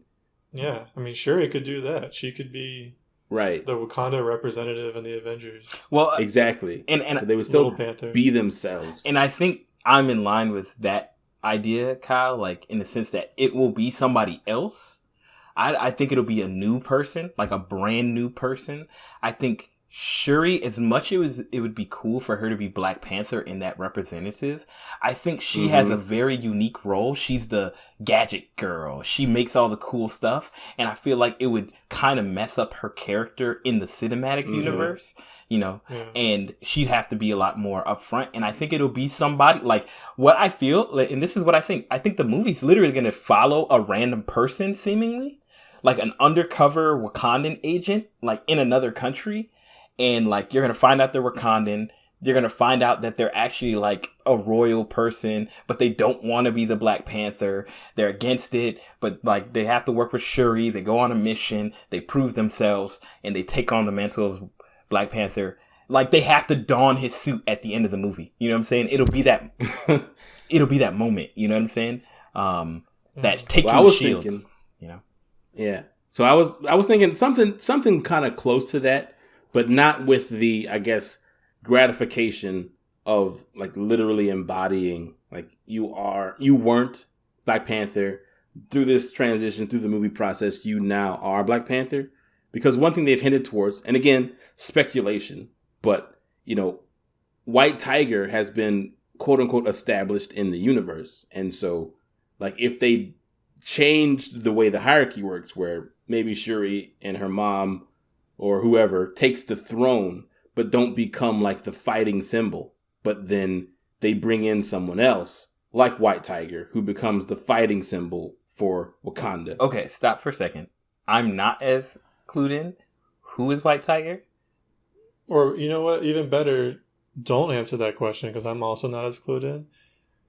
Maybe just leave it as something we don't know. And we'll take your word for it. I hope I'm saying his name right, because you got me. Let me ask you this: second guessing everything. Is this a character that we should know, or is this just like, hey, White Tiger's coming? It's a character you've already met. You know what I'm saying? Like, what? Somewhere in between, because I mean, it's like, so it's the other white boy that Bucky? It's the other white boy. Yeah, it's Bucky. Oh, he was the White Wolf. White Wolf. Yeah, okay. I've been saying the name wrong. I was like, okay. I was like, yeah, White Tiger. Man, I was like, I know this White Wolf, but like, no, I think White Tiger is that girl from Spider-Man that fights with Spider-Man in like the Ultimate universe or whatever. Huh. I think that's White Tiger. Me and Julie were recently watching that, so I think that's why her name is on my mind. Okay, but she's dressed up like a White Panther. Okay. Anyway, so White Wolf. My bad. See. That's why I put the disclaimer out there, because I'm not educated. This is all speculation. Let me ask a real quick question before we continue. Steve, have you seen No. Never. So you haven't seen what's his name, Falcon and the Winter Soldier? No, I Okay. haven't. Well, I don't want to bring up the thing I was going to say. So at the very end, everybody died. No, but everybody died. But you should watch it. Good series. That's interesting. Yeah, you know, I really think, you know, I also think this is a really good opportunity for them. You know, I know you said they might not go political, Steve, but I think this is a great opportunity for them to lean into that, because there's a very clear structure, like a very, like, there's a king, there's a queen, for them to basically like somebody who is not of royal bloodhood, but has the warrior spirit of Black Panther, who's honorable, who does great things, who all this stuff, who is Howard the Duck. Howard the Duck. Please. You know, like, for that person to be the person that everybody knows should be Black Panther, but they technically can't give it to him because he's not of royal blood, and we see the conflict that happens, and then we see that the culture has to change from its old ways. Mm-hmm. That it's not just about the old nation and kingdom and the fealty to the throne, but this idea of a more modern Wakanda, you know? Killmonger's back, baby. I mean, everybody wants that. Everybody wants Killmonger that. too. Everybody. They've literally, I keep seeing rumors of, like, them trying to workshop how to bring back Killmonger. You know, because as a hero, yeah, like, if only they hadn't killed him so hard, so well, so hard. Yeah, it was perfect. It was a beautiful moment. They can't bring him back. Beautiful, beautiful. I definitely want to talk about Killmonger as a villain, but you know, we are getting long on time. But I did want to quickly go around. Sure. What if they did recast Black Panther? What would the movie look like? Recast T'Challa. Yeah, like, so it's just another guy. So it's just Idris Elba is Black Panther. I mean, that's interesting. I'm for it. Let's do it. I mean, honestly, if I think they recast it, I think, you know, especially with the state of the Avengers, I don't know what they do, because, like, he was like kind of a cool part of the Avengers, but it was kind of like bringing his own thing. Like, and now, you know, pretty much things are settled within Wakanda. You know, he's the king. There's no threat to the throne. Like, I honestly don't know what they do. I think they just have to, like, bring in an alien threat. You know what I'm saying? Like, maybe the originators of Vibranium show up, and they have to deal with that. It sounds like you're asking not about recasting, but more about, like, what was the next step going to be for Black Panther before? Yeah, I mean, it would just be a recasting. It would just be the same movie. You know? Yeah. So I think, in my mind, the next movie would be them fighting an outside force trying to reclaim the Black Panther power. It would be an alien force. It would be Bast, the real nature of who Bast is. You'd find out about, oh, well, maybe what we thought to be true is not true. That's where I think they would go. That's my thought. So I want to answer your question how I originally interpreted it. Like, if they did recast Black Panther, how they would do it. And I think they would, because of, like, where the cinematic universe is going now, and how they've, hopefully this doesn't spoil anything, how they've opened up the idea of the multiverse. Mm-hmm. I feel like they would bring in a Black Panther from another universe and make a reason for him to stay. And just plop him into our story. Yeah, just plop him in. And then do Black Panther 2 with him. So the beginning of the movie would be showing Black Panther in another universe doing his thing and somehow falling through a wormhole of sorts to come into our universe and being confused. Interesting. But then the whole movie would just be him trying to get back home, right? Like, is that what we want? Well, maybe forcing him here to stay here. Yes. Well, maybe it would be his goal, but he would eventually realize they need me here more than my old timeline. Or maybe, you know, he'd make the honorable decision to stay, you know. Is that honorable? I mean, whatever that means.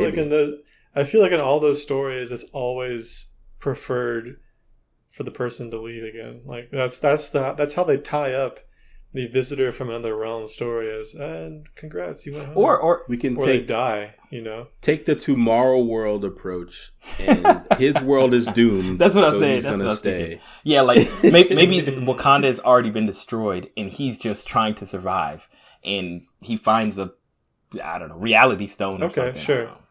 That makes sense. If Wakanda's been that's Didn't they do way. that with? Oh, is this a? Man, I don't know what I can say on this show. You talking about What If? No, I mean, maybe. So there's a story. They did this with Gamora. Oh, yeah, it's probably from What If. Where they brought her from a different timeline to fill in because the actual. Oh, Gamora not What died. If. You're talking about Endgame. Was that an Endgame? Yeah. Yeah, that was. She that came was, with Thanos, basically. Yeah, it's not a spoiler at this point. If you haven't seen Endgame, This whole movie, this Sorry. whole talk about Black Panther. Now you have. yeah, but yeah, they pulled they cheated a little and they brought Gamora back from the dead by bringing not an alternate universe. Well, It's it is an an alternate universe. It's the past version of Gamora. In an Yeah. alternate timeline. Yeah. So. I mean, they could do that, but that'd be pretty lousy. Yeah. So Kyle, real quickly, what do you think the plot of the movie would be? And then I want to ask y'all about, finally, like, I want to talk about Killmonger for a little bit. So based on the way that this one ended, he was building up the rec center. Those kids saw the ship. What would be the hardest thing for me to pinpoint is like where it would happen in the Marvel Cinematic Universe timeline. Like, is it after all this stuff happened? Because like the Spider-Man movies have been just plopped in between stuff. The Black Widow movie was like not retroactive, but it was in the past because she did. So, because of that, I have no idea because I don't know the state of the world when the movie takes place. Well, every movie other than Black Widow and Captain Marvel has chronologically occurred, or it's occurred on the timeline after the previous movies, right? Am I wrong? No, I think you're right, but because it hasn't come out yet, would that mean it would be after a Multiverse of Madness? Or you're saying depending on when it comes out, that would could be change interesting. If it was really coming after Multiverse of Madness, so there's definitely a lot of things they could do. That's a good point. I never thought about that. Yeah. I mean, I'm really cautious about using multiverse stuff to pull in dead characters and do this. And I mean, that. I don't think they should. I honestly think it would be Marvel. It'd be very Marvel-y for them to do that, but. And let's be honest. Let's be precise here, right? Like, if they do that, they bring in an alternate Black Panther. They're not recasting Black Panther. No. Like, effectively they are. They're just storytelling replacing would him. be that it's a different T'Challa. It's not the same. They still T'Challa. have to deal with what happened to the original T'Challa. Yeah, exactly. Mm-hmm. Yeah. I think the neatest thing would just be pull an Aunt Viv, pretend, be respectful about it in the press and in the marketing, make it really obvious what you're doing. But in the story, you don't mention it. Just keep it moving. Yeah, I think that's the best way to do it. I think it's interesting. Like, as we talk about this, like, I keep thinking about Killmonger, and I think about who Killmonger. Like, there's a point where, T'Challa's getting his powers back after he almost dies, right? And he's talking to the vision of his dad, and he says, "Why didn't we just bring him back?" You killed your brother. I mean, maybe Killmonger's path would have been the same, because I have a feeling that T'Chaka would have hidden it. Like, hey, somebody killed your father. And then he would have just found out as he was older, and he would have had his change at a different point, the same kind of anger, and maybe have a different motivation. But I wonder what would have happened if he had come back, right? Like, and a lot of what you see in his character is like, first of all, he's completely determined, right? Like, oh yeah, he had a super long game, right? Like, I'm going to the military. I'm going to get really good. I'm going to be really strong. Military is no joke, and clearly his dad taught him a ton about their culture growing up, right? Even where it is. Yeah, where it was. He knew the traditions. He knew that Wakabi was the person to approach, like how to approach them.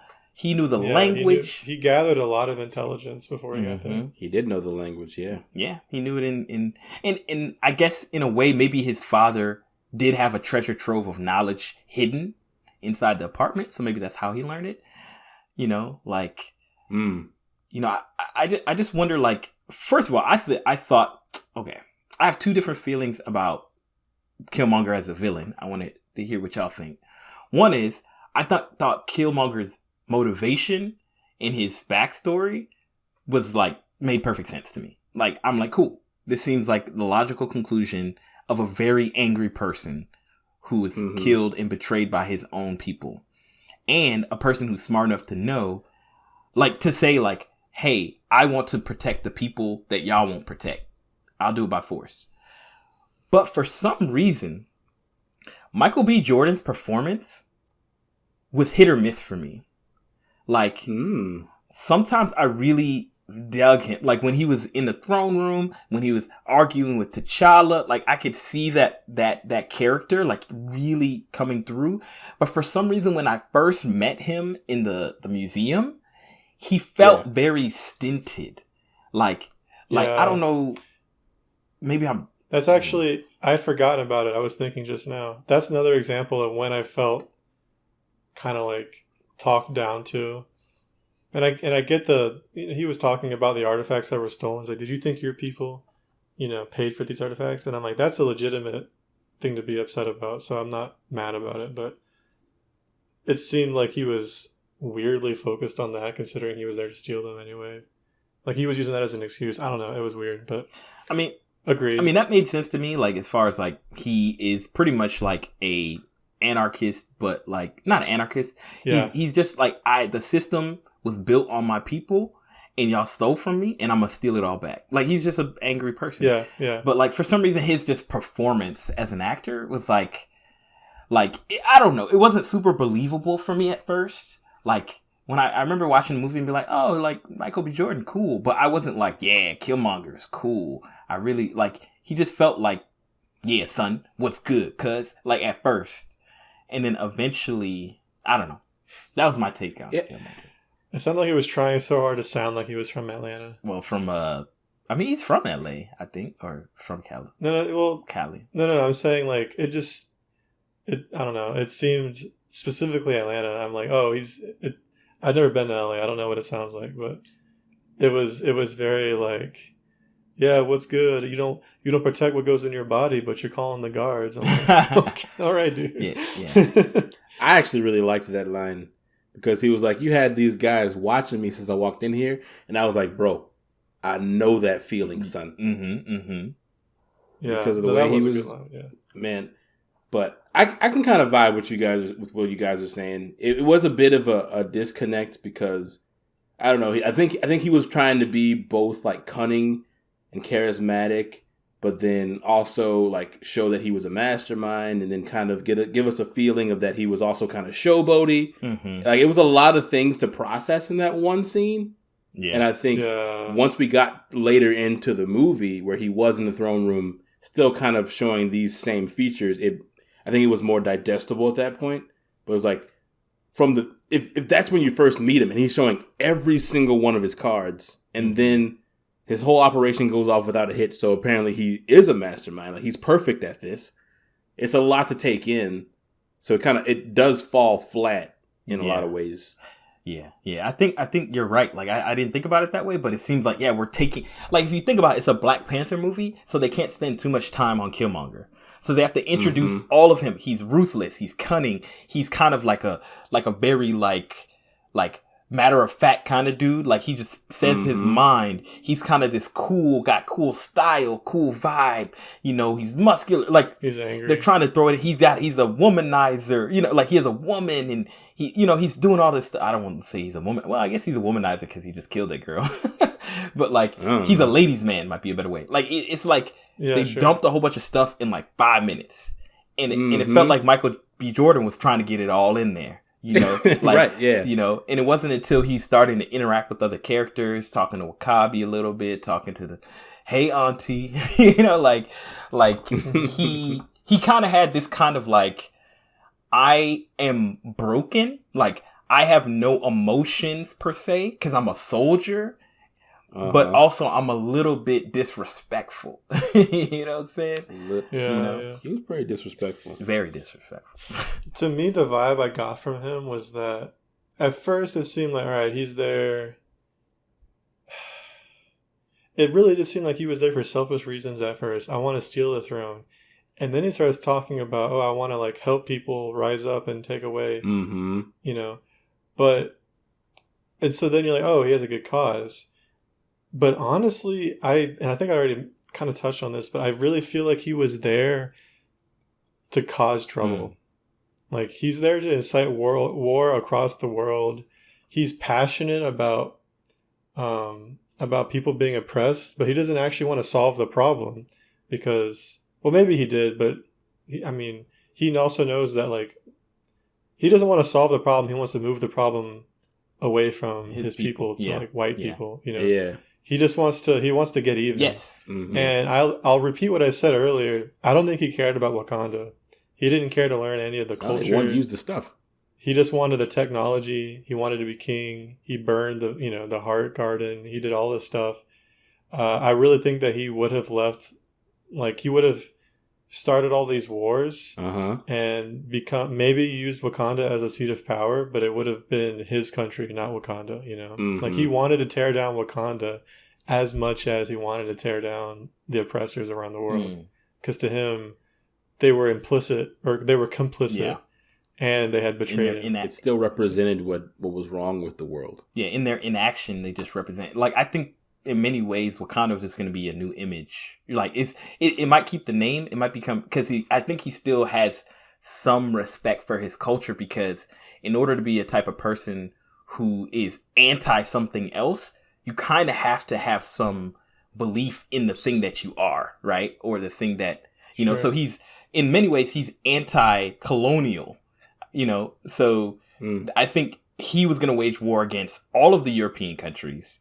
Like, I think he was gonna, empower the black community, but he might just empower the brown community, which is everybody who's not white. It definitely felt minority. Exactly. Yeah. It felt very anti-European and anti-white in his sentiments. But like you said, Steve, it was very selfish. And he said something, I can't remember who he said it to. He's like, I want everybody to feel what I felt. Right? Like, he made it really clear that his motives were it's personal, very personal, very selfish. And I think the empowerment of other people was a byproduct of his way of inflicting pain against his oppressors. He was using these high ideals of fighting oppression as a way to, further his own goals. The same way that he used his relationship with that woman to further his own goals. She was some sort of beast hacker, because you see twice that she's like just, taking out the cameras effortlessly with her cell phone. Effortlessly, yeah. We don't even see her do it. We just see that it happened. True. Yeah. And then as soon as he didn't need her anymore and she became a hassle, he killed her. Yeah. Or he let her die, I guess. He did shoot her. So I have a feeling he was going to kill her either way, because he's like, what's the point of me bringing you to Wakanda? Like, you're not benefiting me. Yeah, she wasn't. I think he would have brought her. I think he might have let her just be around, be a minion. He wouldn't have cared if she died. Exactly. Speaking of his arrival to Wakanda, I have a question about how the second half of the movie was able to take place. And maybe you guys saw why this was a thing. But so whenever T'Challa goes into Shuri's lab and she's showing him all the new tech, everything she makes is like, either it's like she made the cameras, which is capable to make a set of those, but like the shoes, she only made like one set of shoes. But then when she brought them over to the necklaces, there were two. Yeah. Why? Of course they set it up to like, which style do you want to choose? But it's like, then later in the movie, Killmonger's wearing the gold necklace that looks very villainous, I guess now. So it's just like, why did she make two to begin with? And why, after he chose, did she keep the other one and then, I guess in theory, offer it up to him, using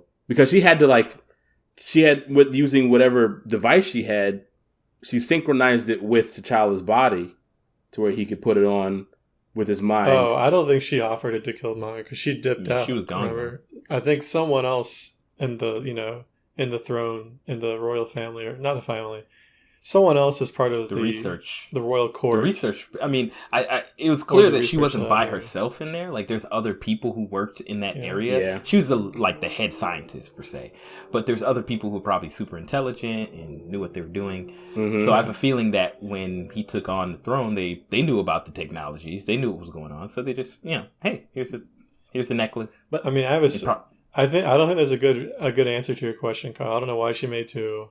I don't know why the other one that she made had none of the characteristic colors that Vibranium has had so far, which is like black and purple. It was yellow. It was gold. I mean, it matched. It was gold. The necklace, right? Like, it matched the necklace, yeah. But it the necklace. But every time Vibranium we've seen like Vibranium blue. act in the movie, it was always purple. Blue. Like, it's blue. Or blue. Yeah, it's a blue purple combination. Yeah, I think that the liquid. I think the color was just clearly purely aesthetic, because like Vibranium is like just blue.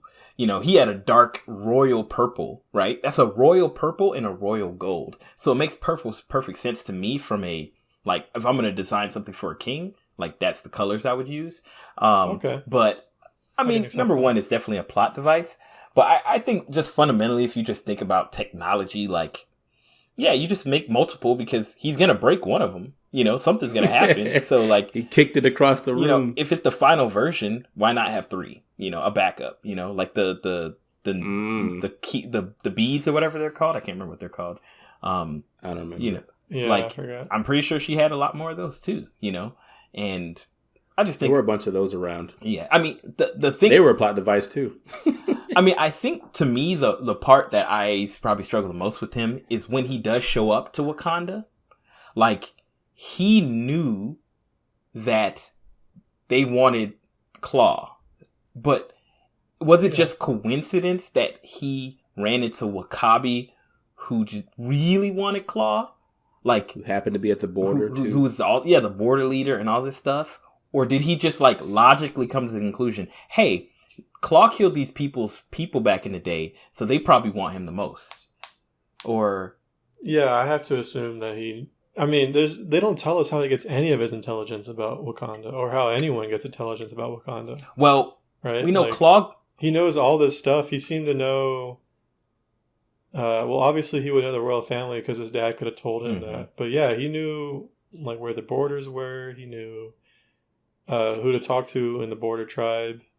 Well, you would assume that he could have got that knowledge because Claw got the knowledge from his dad. And if his dad gave it to Claw, Claw would kind of would still have it, and he could have got it on paper or something.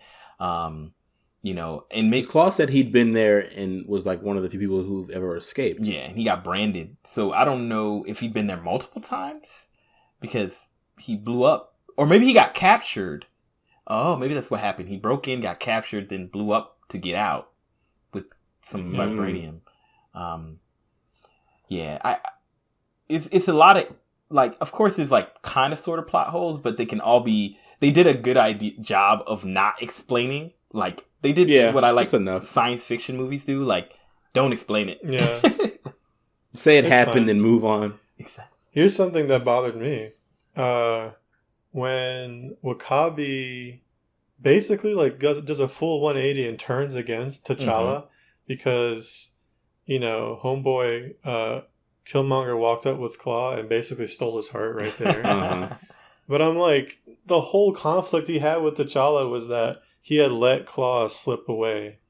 But what actually happened, and he never apparently bothered to ask, was that Killmonger stole him and then brought him himself. Like, it wasn't that T'Challa failed. He had him, and then this other dude stole him with the intent to, like, use him as a bargaining chip. Yeah. Right. And I feel like if that had been made clear to W'Kabi, it would have been more obvious. Like, oh, maybe this guy's a bad guy, and I'm being manipulated. And T'Challa isn't a failure of a king who didn't do his duty. Like, he had the guy in custody. I was thinking kind of on that sort of, like, line where it's kind of like T'Challa. I think the biggest mistake that T'Challa made was his arrogance. Like, he came to the conclusion that he could beat anybody, right? And he's like, who is this random dude We have the best warriors. He's not going to beat me in a fight, right? And when he comes into the throne room, Killmonger, and he's like, hey, this is who I am. Like, T'Challa could have said, like, no, I'm not going to do this with you. Matter of fact, let me tell you who you really are. You know, and like, but he was kind of conflicted because he's like, that's my cousin. That's our family. I don't know what to do. He is blood, tradition, blah, blah, blah, blah. But he never went and just said, hey, like you said, Wakabi, let me tell you what really happened out there. We had him. Matter of fact, I was going to kill him in the streets. But what happened was we were in front of some tourists and it wasn't a good look. Yeah. So we had to take him and deal with the Americans who were trying to take him. I was just trying to do this diplomatically so it wouldn't mess up Wakanda. Then this fool came into, you know what I'm saying? Like why didn't T'Challa just step back and like you said, like clear the air? Because he let Wakabi and all his like anger and passion basically like, you know, didn't address it at all. He just went straight to that fight. scene. He's like, I no longer trust you as a king because you screwed up on this thing that I'm very passionate about. Right. And he's like, okay, yeah, that's cool. It's like, wait. You should address that, homie. Right. He just said nothing's changed and walked off. He's like, this is completely different. He went over there with the specific intent to get Claw. Yeah. And, but what were we going to say? And sorry? Kyle was about to say something, but yeah. Oh, my bad. I was just going to bring up, one of you guys just brought up the scene about, you know, when Killmonger came into the room with all the council members and they didn't like do their due diligence to either clear the air or send him away. And it was like for the first couple of minutes, T'Challa was like, hey, you don't have any way to speak here. And then Killmonger was like, ask me who I am. And he was like, no, I'm not going to ask you who you are. Take him away. And then the one guy, I guess he was from the River Tribe or something. He was like, who are you? And I was like, man, now it's your fault. Yeah, he set it off. He did set that in motion. Yeah. But yeah. I mean, I was just going to. You saw how quick Killmonger responded to. He did. Like, who are you? I am the son. And he knew he was smart. He knew exactly what he was doing. He was getting into the area, planting a seed of doubt, just enough, using his legitimacy to the throne. But you know what really I think T'Challa should have done? When why not respect your boy? Wakabi shows up, like looking. First of all, I love Daniel Kaluuya. I can't pronounce his name, but Wakabi's actor, because he has a incredible ability to communicate with his eyes. Like he gets everything he's feeling and says it feels really, really. He does that really well. But they're in Shuri's lab. Wakabi shows up.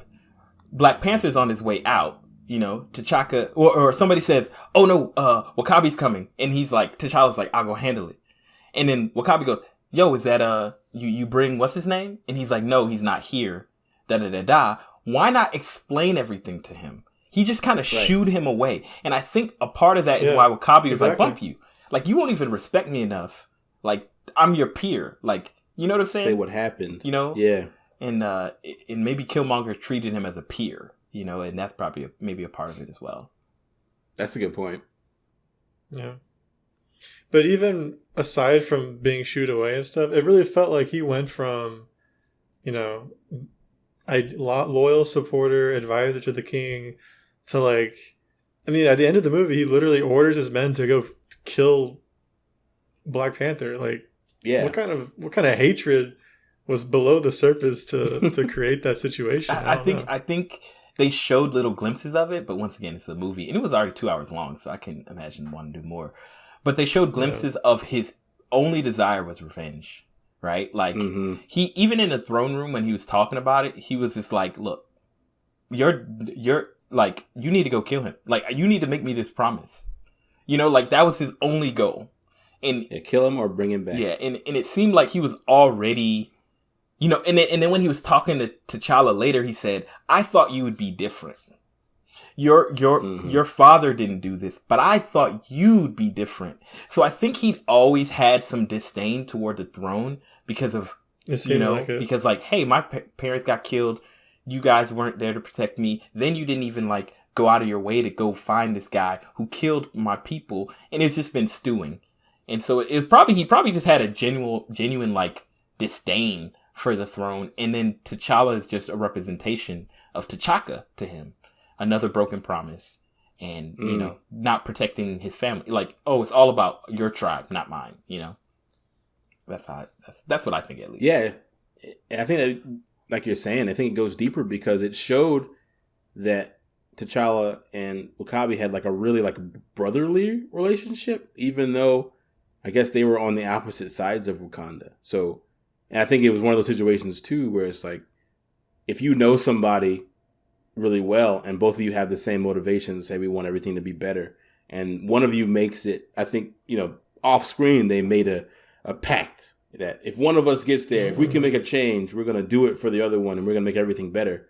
So it's probably like a whole lot of like deep disappointment and, you know, just being like let down on like a fundamental level from just outside of the politics, just being a friend, you know. Yeah, must have been rough. Yeah. Like a lot of rough stuff we didn't see. Yeah, I mean, hey, there's the Cain and Abel story, right? Brothers turning on each other when there's disdain and hate. So W'Kabi's story is, you know, just you know, like just a reflection of that, and you know, like I think the real powerful thing that I feel like I walked away from this movie is that both of the options that were chosen by T'Challa and T'Chaka versus N'Jobu and Killmonger were the wrong choice.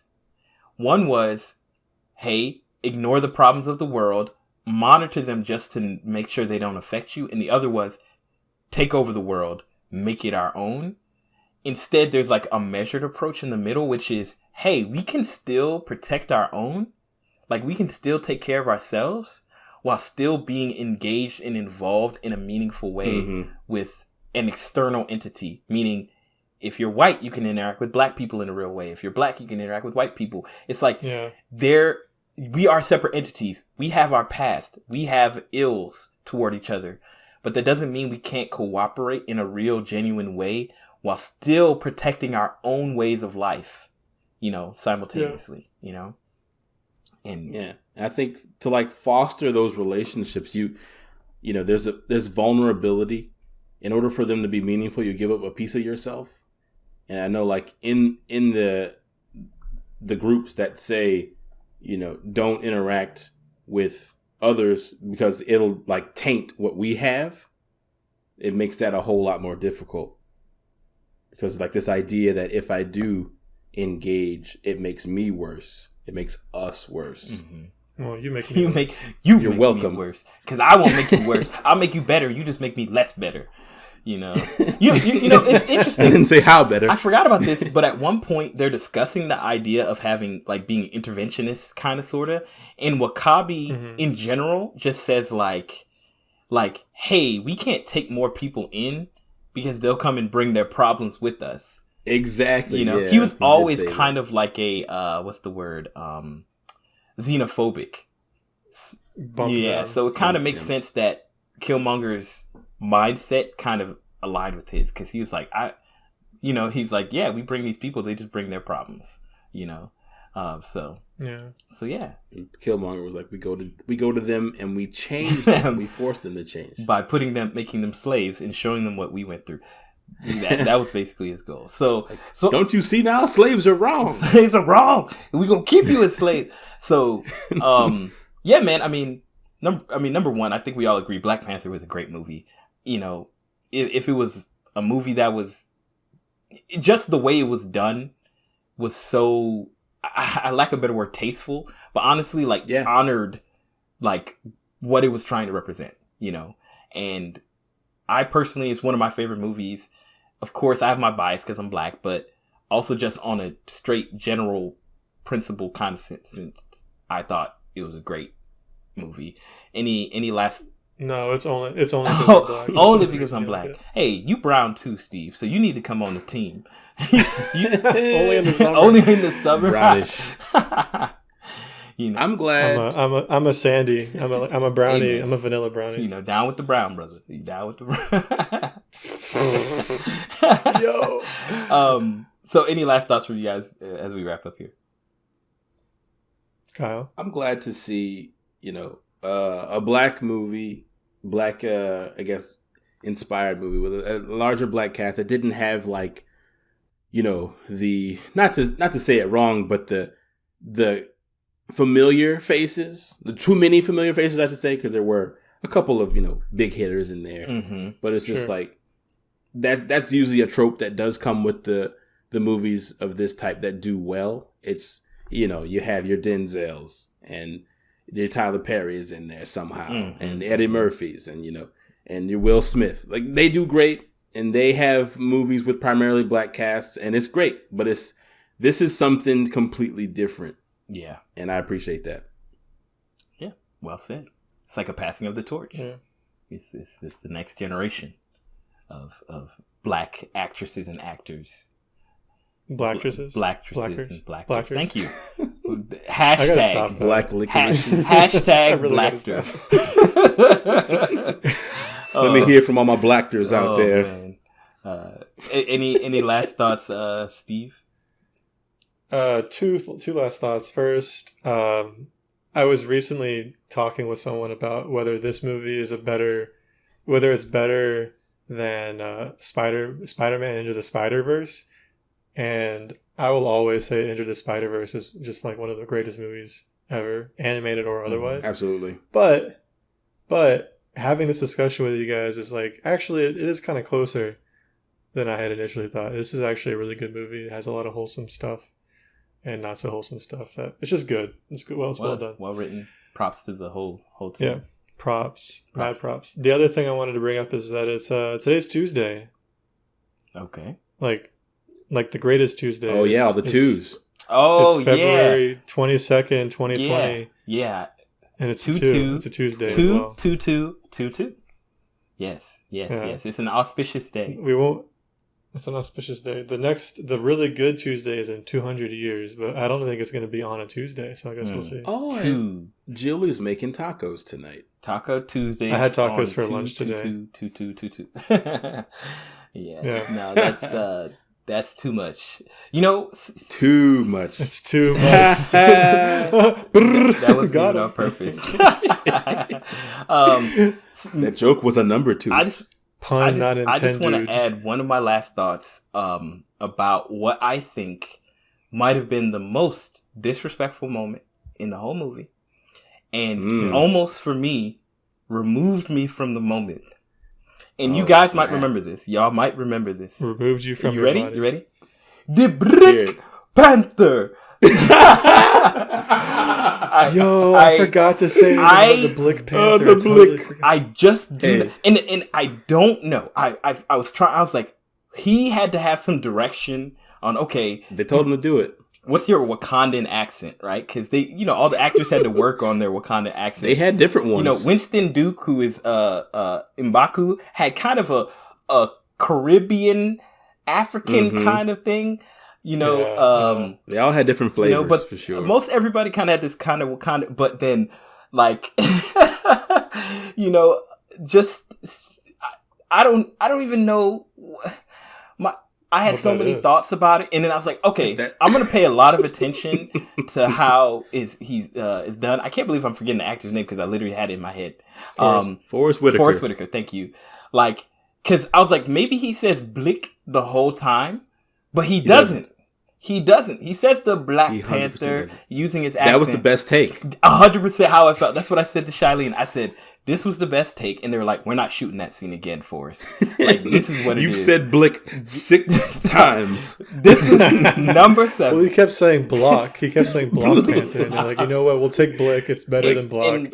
And there's clearly some direction in the voice acting to, like, kind of throw R's out there. Like, you know, like, because tonality from the Wakandan language has a little bit of, you know, hitting in there. And the clicks, yeah. You know, but he took it to the next level.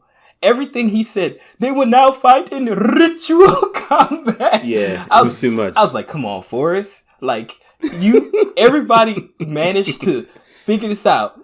He was like, oh snap, I forgot I'm in Black Panther. I need to come up with an African voice. It was all those years of Zuri being a spy.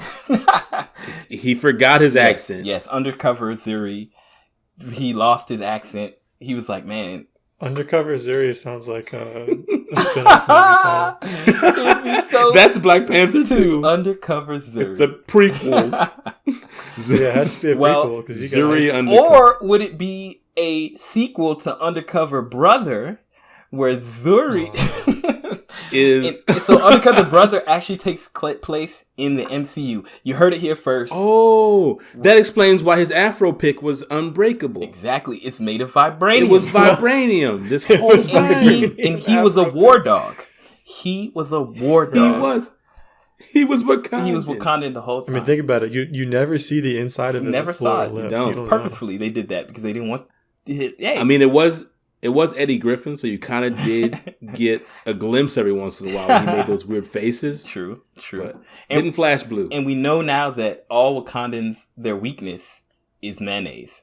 So Mayonnaise. Just I am mayonnaise man. So we lost. I am mayonnaise. Man. So I didn't see any condiments at all in Wakanda. I'm telling you, every. Yeah, all the spices. That's what I'm are saying. built in, All the cows are pre-spiced. Like they just all eat the, all the vibranium. chickens are pre-spiced. They eat That's vibranium. vibranium is the original spice. Like salt comes from Africa. Vibranium is like the everything derives from vibranium. Wow. It hits. It's explosive in your mouth. So Speaking of vibranium salt, man. All right, so this is one of the things that kind of pushed me over the edge as far as vibranium being able to do anything, is when he was on the plane at the very beginning of the movie, and he was like making Legos out of vibranium powder. Like he had these little miniatures. I was like, come on. You could just use a hologram. I don't know if that was supposed to be vibraniam. It's just technology. It was a flex. It was a super flex. He had this Lego set where he could literally pick it up, open the top, look at people in there, and he just like, yep, casually, But I actually had the exact same thought. I was like, why not just have a hologram? Yeah. Like, what's the point? But I think And he put it carefully back onto the road before it dissolved into dust. But you know what? That was actually a good setup from a narrative and like movie sense, because it set up all the technology that Shuri would use later in the movie for doing her remote control of things, right? Like, it was a flex though. It was absolutely unnecessary. Like he could have just used normal technology. Little Tonka truck. So cool. Well, man, that was a great conversation on Black Panther. I literally wrote all kind of notes about the movie, and me too. Literally covered almost none of them because they're all like movie specific. I covered some of them, like the different things. Anyway, I covered some of it, but there's a lot of different thoughts. Black Panther is, as we all have said, great movie. One of the best MCU movies.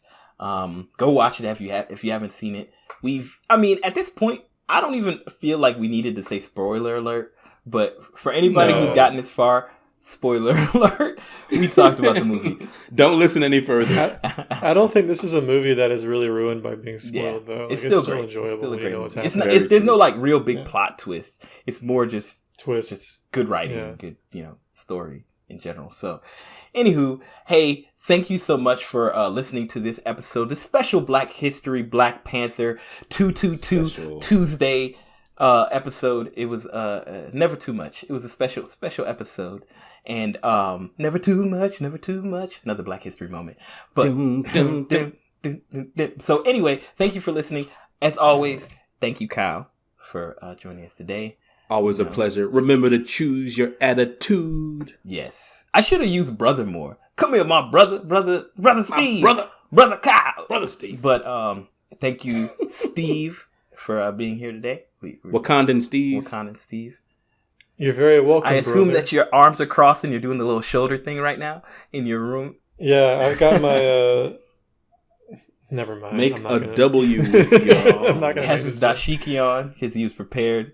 His kufi. That's all I have on. He got everything. He's set up. He's ready to go. So thank you. But as always, thank you, Super Agile Bro. Well, Super Agile. Thank you, Brad. Super Agile. Oh, well, thank you. I appreciate it. Super Agile family. Not Super Agile Bros Nation. The Super Agile family. For all our Super Agile brothers, all our Super Agile sisters. We're so happy to have you guys here. As always, as we always say, you can check us out on all the platforms: Spotify, Apple Podcasts, YouTube, Stitcher, everywhere. Find us. Of course, we're on Twitter at the SAB Podcast. Please follow us on Twitter and interact with us. Send us your requests on what we should talk about. Always here to listen. But thank you once again for listening. And until next time, y'all take it easy. Happy Black History Month. Peace.